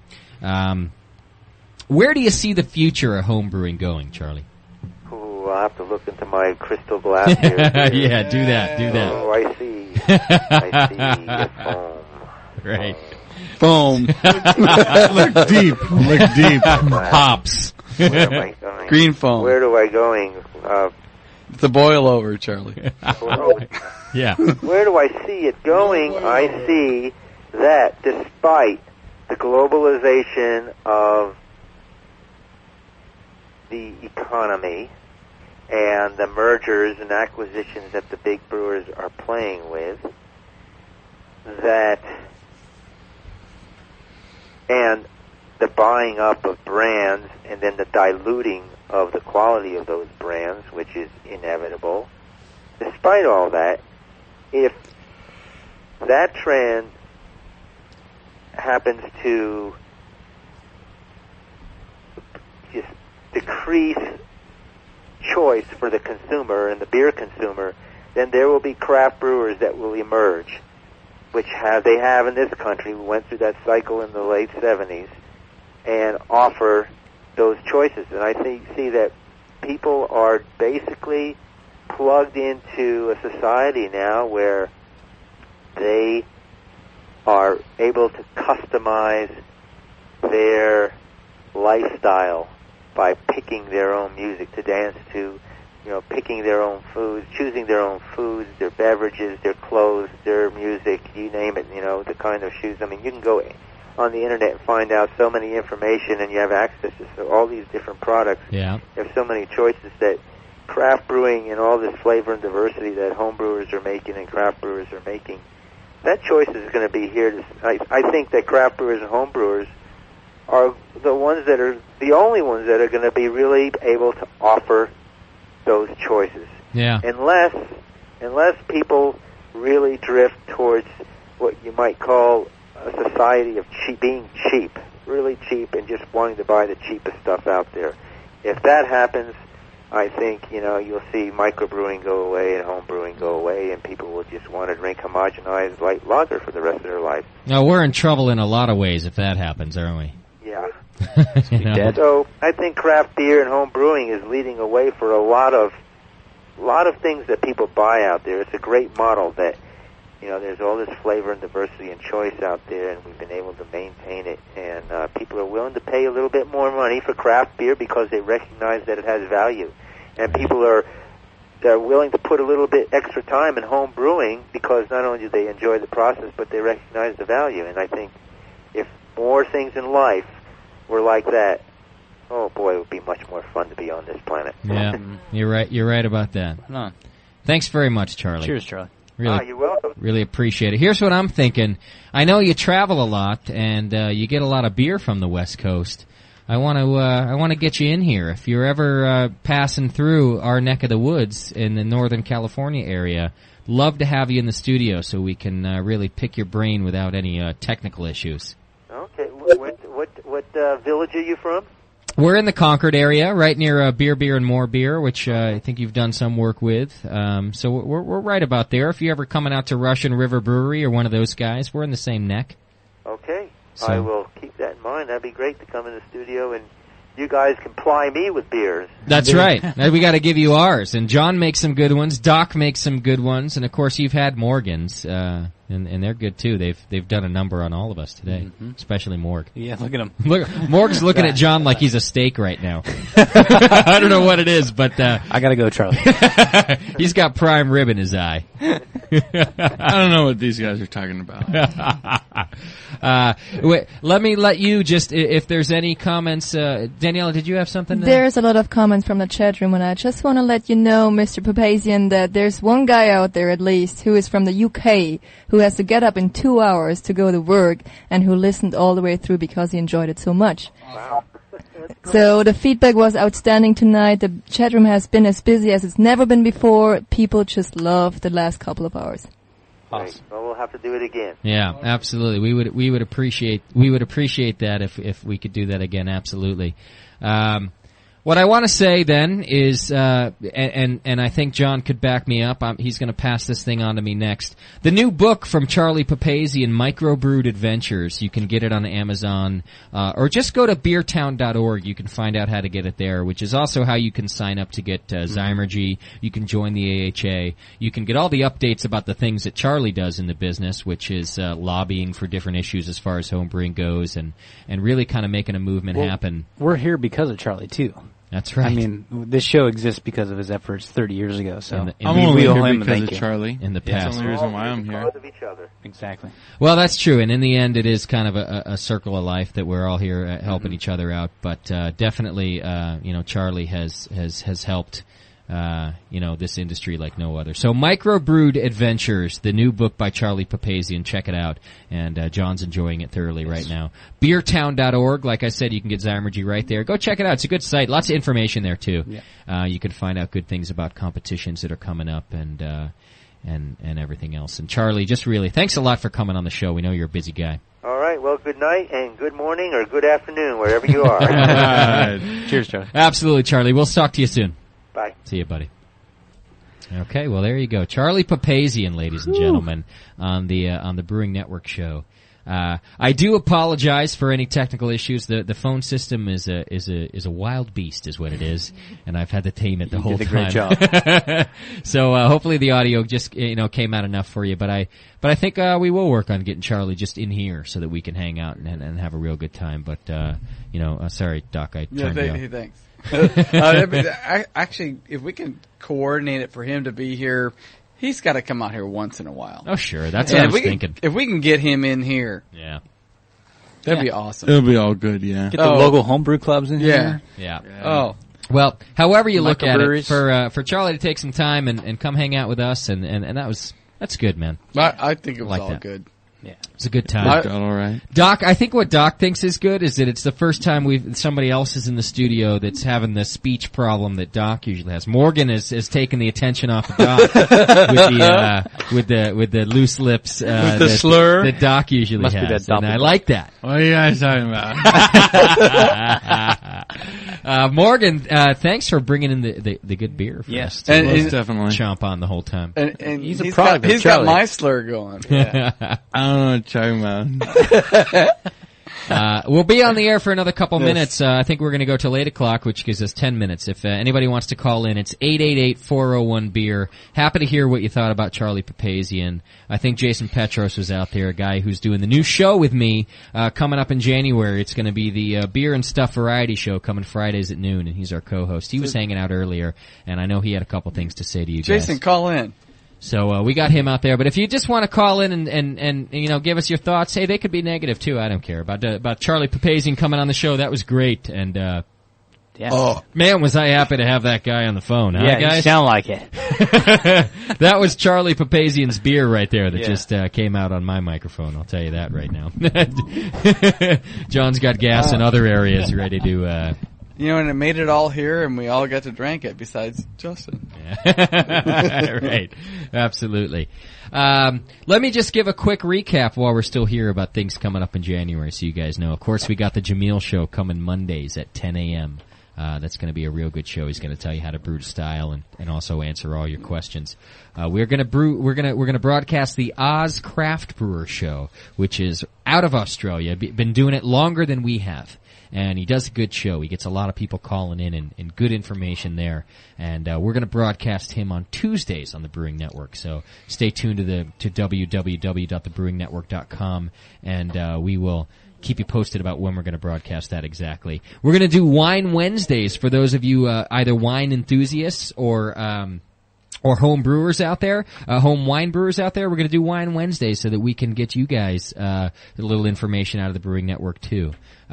The big giveaway is a full kegging system courtesy of Northern Brewer, which can be found at northernbrewer.com. They ship nationwide and probably worldwide as well. You might have to pay for a little shipping, but you can get a lot of good stuff out of Northern Brewer and northernbrewer.com. They have donated for us to give away to one lucky listener in February a full kegging system. So those of you guys who are bottling out there and you're only bottling because you don't quite have the cash to get the kegging system, buy a fridge. Like myself, just get yourself a cheap fridge, which are real cheap. I'll tell you that. You can get a used fridge at a yard sale for nothing, and we're going to give you the kegging system, courtesy of Northern Brewer. And a new website also coming up. We got a caller right now. Let's see what's going on here. Caller, you're on the air. Hey, Justin, it's Scott. It's Scott. I'm sorry. It's JP. I'm gonna be late. I'm gonna be a little late for the show tonight. It's Dr. Scott's alter ego calling in. JP. We thought you were already here. Well, I'm just saying.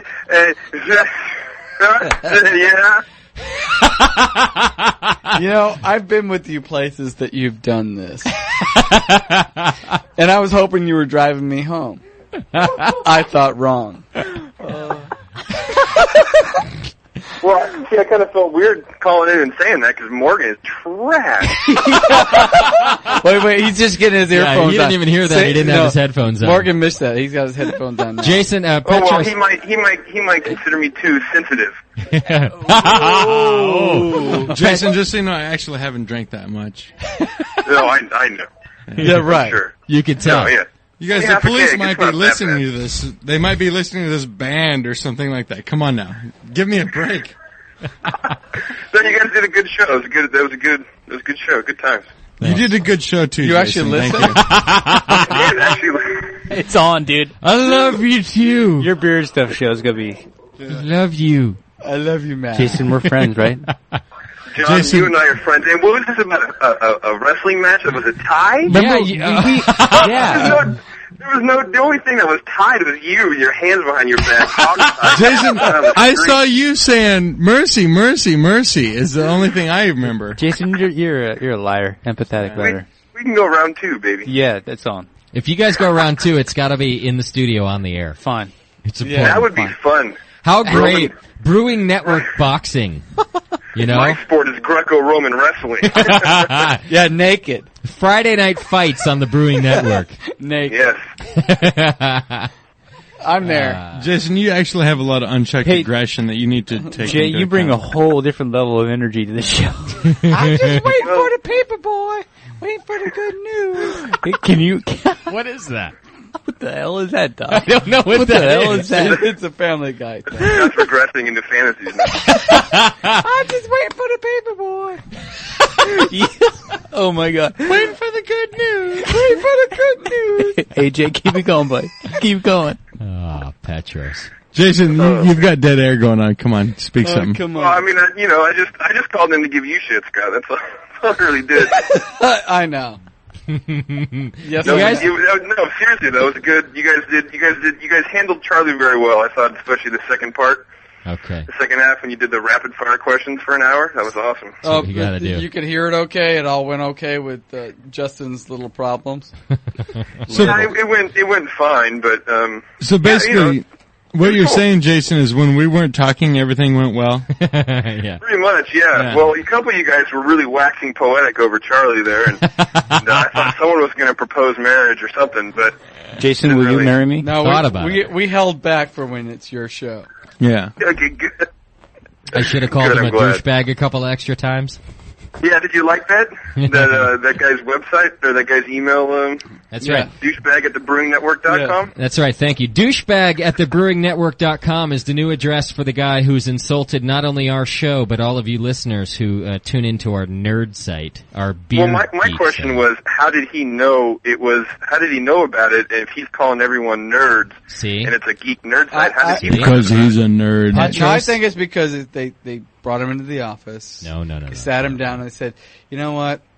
The listener public is just down on your show. This is what they want." and this is because of the Brewing Network. Yeah. You're out. Yeah.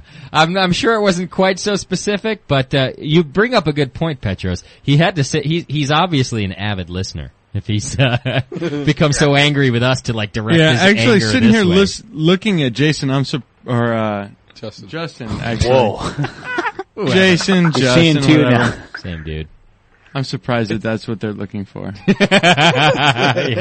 Yeah. The J-Man. Hey, Wow. thanks for the call, Petros. Hey, anytime, guys. You're trouble. Glad to have you on the air in January. Hey, Justin. Yeah, me too. Hey, Jason. Doc Yes. That's just for you, Doc's buddy. now impersonating you, impersonating him. That's just for you, baby. This is going to snowball into some weird hybrid thing where everyone's going to have like You're a hybrid, Flemish Jason. accents or some shit. No, I want to thank JP for he's brought me home Drunk. when I was not even a human anymore. You're not a human. Well, being. No, it was like, wow, how'd I get here? He's a hell of a DD, is what you're saying. He is. When you turn back into a human, let me know. We'll do it again. Oh, Jason, can you pick me up and drive me to my cousin's house, please? Where's your cousin live? It's Kentucky. It's date night at Morgan's cousin's house. He needs a ride. In Kentucky. In Kentucky? Yeah. All right, dude. I'll bring the shears. We'll get some sheep. It'll be great. All right, I'll give you a call. Walk him towards water. I'm putting an end to this, boys. This is ridiculous, guys. Thanks. Come on, Good let's show. change the Good, subject. good information. Thanks, Goodbye. Petros. Thanks, buddy. I love. That's a fire. Can you say fire? I like how you guys hang up on him, too. That's great. Gotta be done. Goodbye, that's click. Can we mute them too?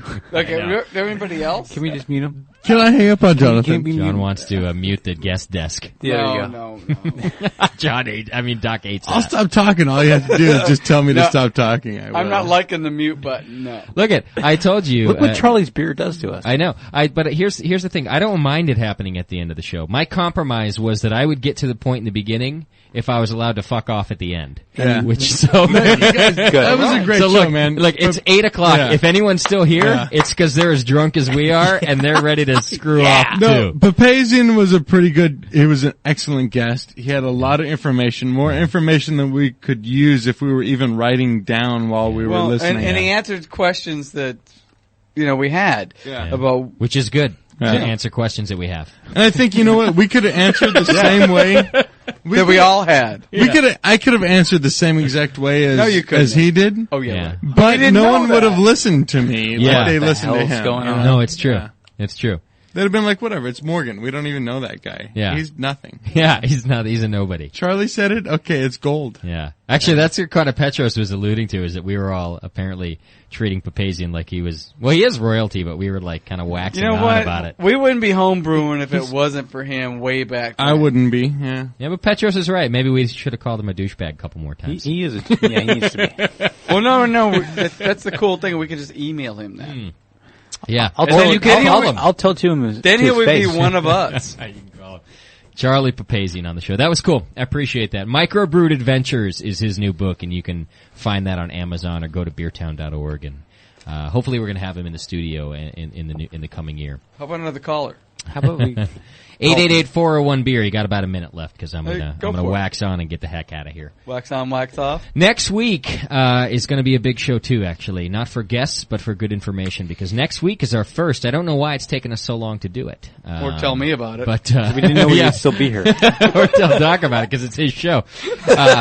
We're going to do the gadget show next week. And the gadget show is important because, especially if you're on a budget, because Doc's going to kind of evaluate some things you can do to improve your homebrew system on a low budget, kind of making it yourself. You're kind of how to make your own. What will get more efficiency out of what you got to do, and things like that. So we're going to evaluate some of the things that Doc has done. We're going to try to get some other gadget builders in here. There's one particular guy. I don't know. I assume he's not listening now, but man named Mike McDole, who we've been dying to get in here. Yeah. This guy is another homebrew smarty who he doesn't have a lot to say, but I'll tell you what, when he says it, it's golden. He's a good brewer and a good gadget maker. I have to say, Mike McDole makes some of the best beer I've ever had in my entire life. You know what? I'm with you. And he's so quiet about it. Yeah. Oh, yeah. No, seriously, this guy, I hold him equal or above Papazian. As for quality of beer. Quality of beer. This guy makes some amazing beer. Best beer, really. I mean, I've tasted beer from all around the world, and in the country and everything like that. And this guy's beer is phenomenal. It's amazing. And I want to try to, we've been trying to get him in here. He's just, he doesn't want to be on the microphone. The funny thing with the gadgets too is I'll come up with something. Yeah. He'll make it better. He makes it better. Yeah. And then I'll make it better. And then he'll make it better. He'll come up with something and I'll make it better. Yeah. He'll make it better. And it's no competition. It's just like, no. I look here like, cool. I want that too. McDole's one of the smartest guys I've ever met, and he makes some of the best beer I've ever had in my life. Yeah. But he's the quietest.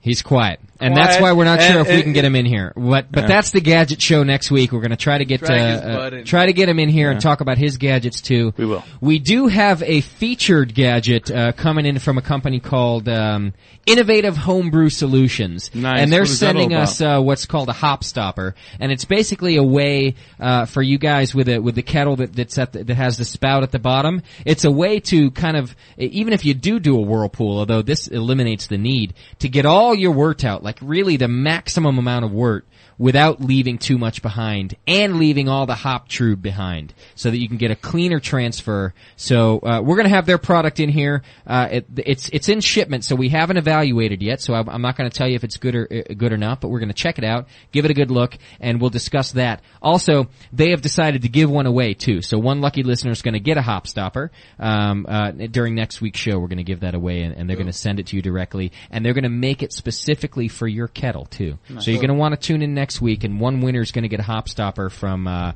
Innovative Homebrew Solutions. So when we get it, Doc will check it out. Doc will check it out, and we'll see what we got. Caller, you're on the air. Hello. Hello. How's it going? It's going great. Who are we talking to, my friend? This is MedTech. MedTech, how are you? Massachusetts. Is it snowing or what? Oh yeah, we just got about 16 inches Friday, so we got plenty. Screw that, man. Screw that is all I got to say. It's ice. What are you doing? You know, you go out in the morning and your balls stick to the bottom of your car seat. You see what I'm saying? That's cold. You're just going to have some beer before you go out, that's all. Yeah. Wow. Put a little Baileys in your coffee. That's right. How are you tonight, No problem. Just wanted to let you guys know that this show is great. Good. Did you enjoy Charlie? Oh, yeah. A Okay. lot of information. Yeah, he's got it. You know, I'll tell you this. It's hard to know where to begin with a guy like Charlie, right? You want to get his history out there. Oh, yeah. You want to talk about what he's involved with, but you also, then you want to ask just about homebrewing. You just want homebrew tips from him. And it's hard to figure out which one to go with, you know? Oh, yeah, and you always know that he's going to forget more than you'll ever know, so that's where to begin. Yeah, that's true. Just the political part that he's done for everybody. He's right in there with the political stuff about what we can get, what we can't, and all that other stuff that we don't want to deal with. Sure. Really lobbying to make homebrew what it is, you know? Oh, yeah. Cool.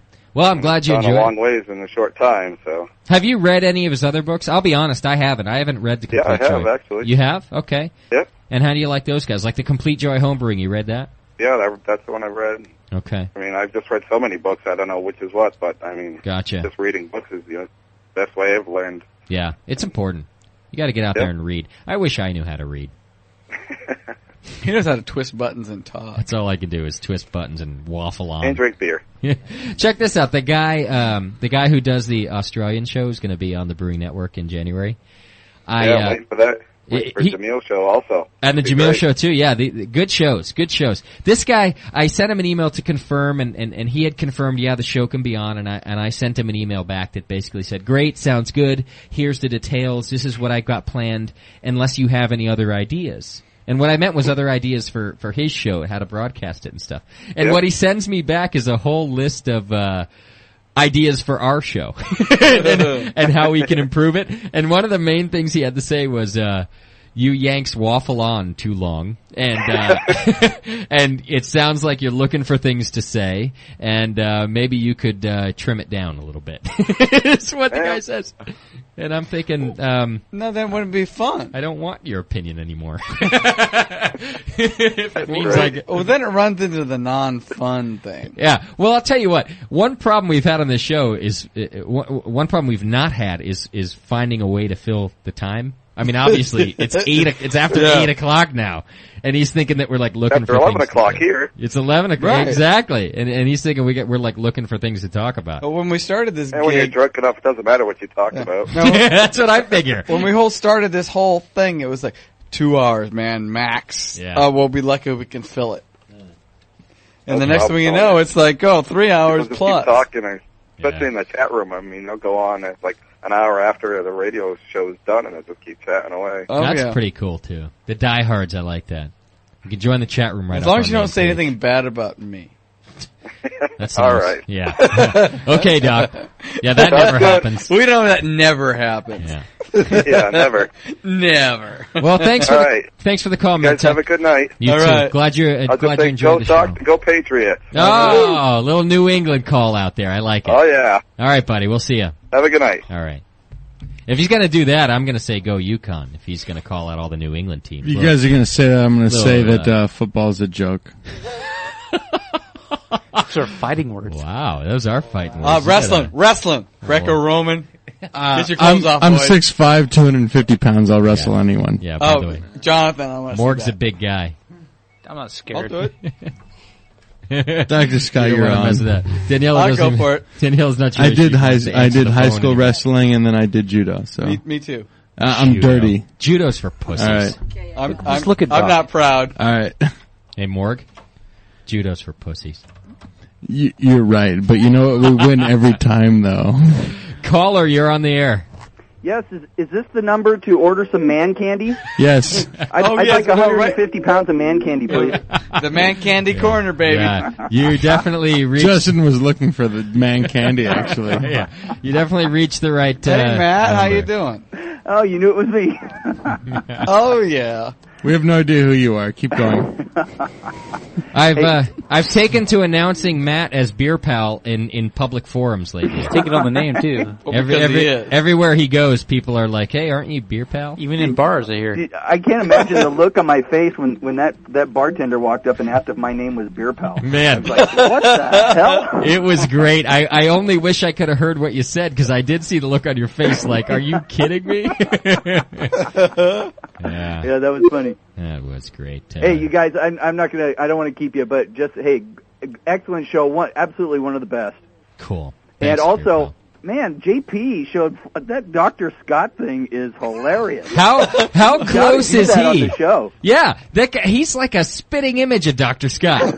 I mean, how right on is that voice? It's only off-site. What did I miss while I was taking a leak? While you were taking a leak, JP called in as Dr. Scott. Nice. And man, is his impersonation right on. Excellent. But he wasn't there. He wasn't there when I fell in the ditch.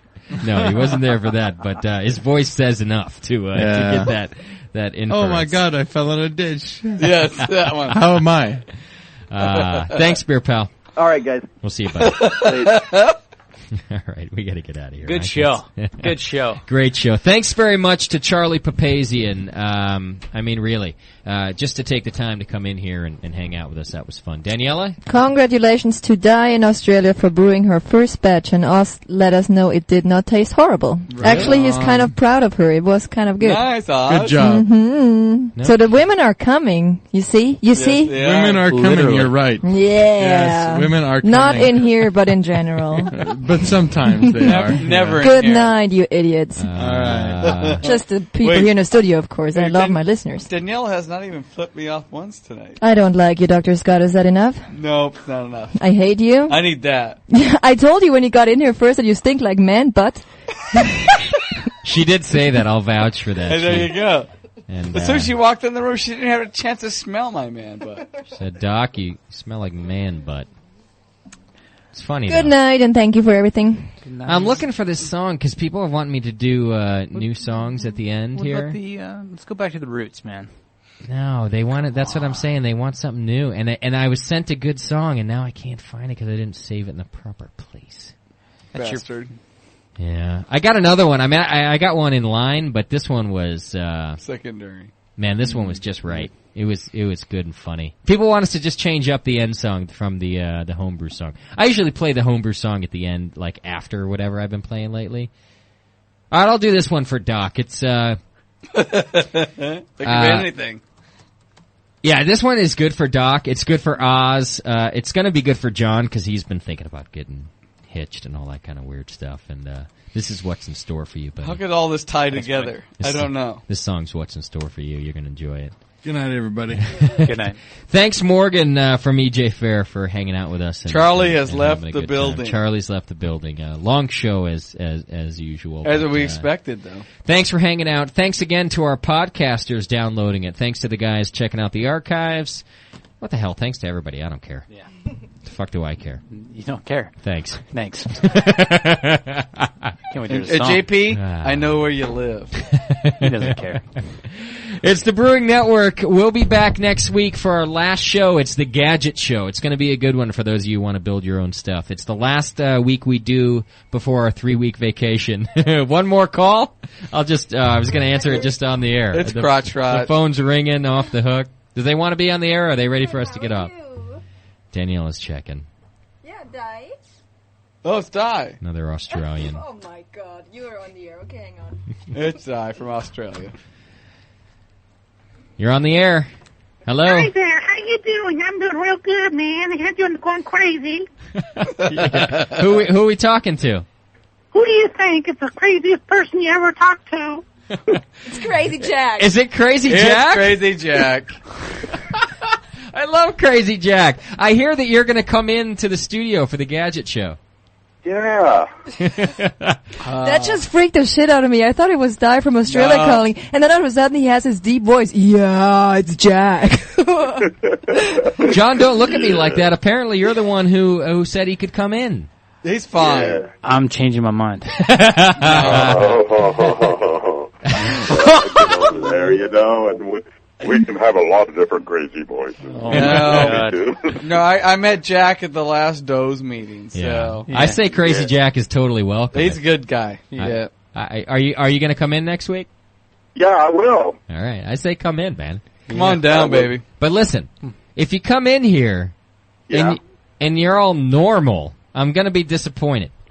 You see what I'm saying? If you're like a regular guy that I can relate to, it's going to disappoint me.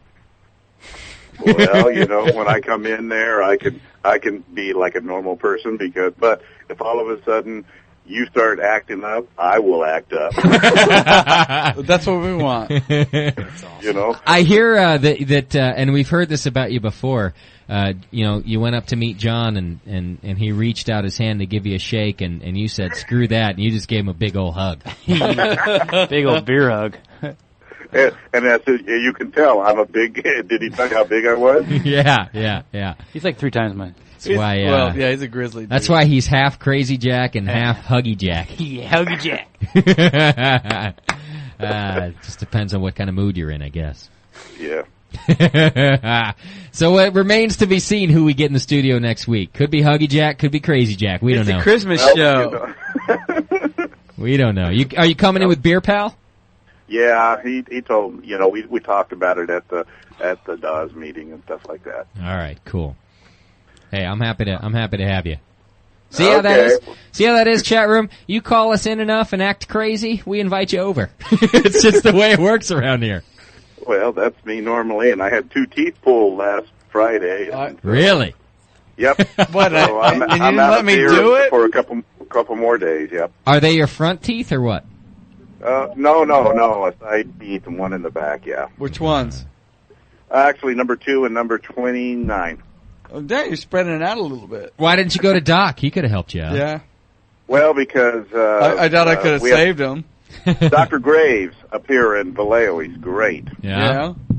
He's no Doc though. He's not drunk when he does it. And then I go up to Dr. Sutter up in Vacaville, who was I guess he was the head of the dentist association for the area.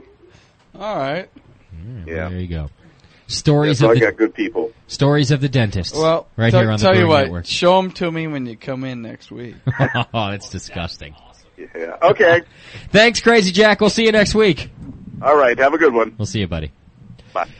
It's the Brewing Network. Thanks, everybody. Thank you to Charlie Papazian. The Gadget Show next week. If you want to hear good stuff about how to make good stuff, tune in. Thanks, everybody. We'll see you there. Pale ale is a friend of mine, and I sure like good barley wine. Chocolate porter, cherry stout, don't you know what I am talking about? Don't you give me that American crude, boys, I want a real homebrew. Homebrew, don't you really love it? Homebrew, can't get enough of it. Homebrew, it blows my mind. I love homebrew all the time. Yeah, I think I have me, well, I have me one right now.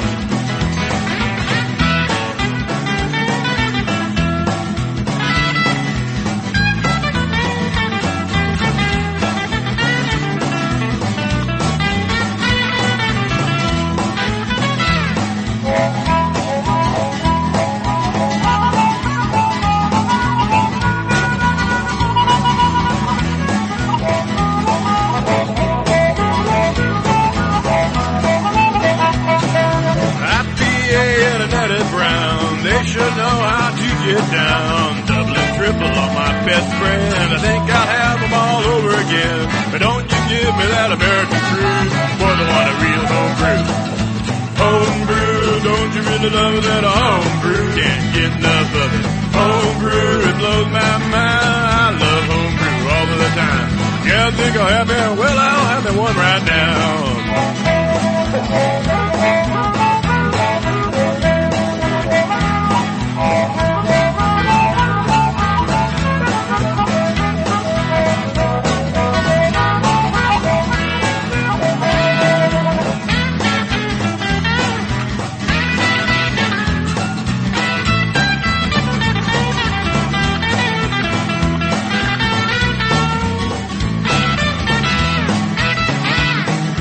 Give me a wheat beer on a hot summer day. A box will do me when the skies are gray. I'll take a Belgian brew anytime, and the women sings and lambic fine. But don't you give me that American crude, boys, I want a real homebrew. Homebrew, don't you really love that homebrew? Can't get enough of it. Homebrew, it blows my mind. I love homebrew all of the time. Yeah, I think I'll have me, well, I'm the one right now.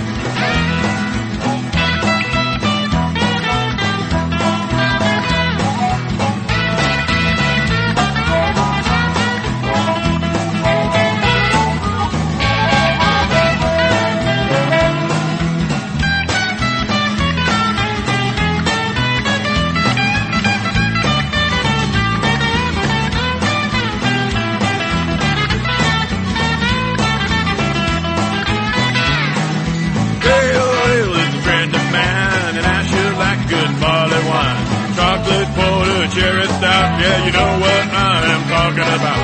But don't you give me that American crude, boys, I want a real homebrew. Homebrew, don't you really love that homebrew? Can't get enough of it. Homebrew, it blows my mind.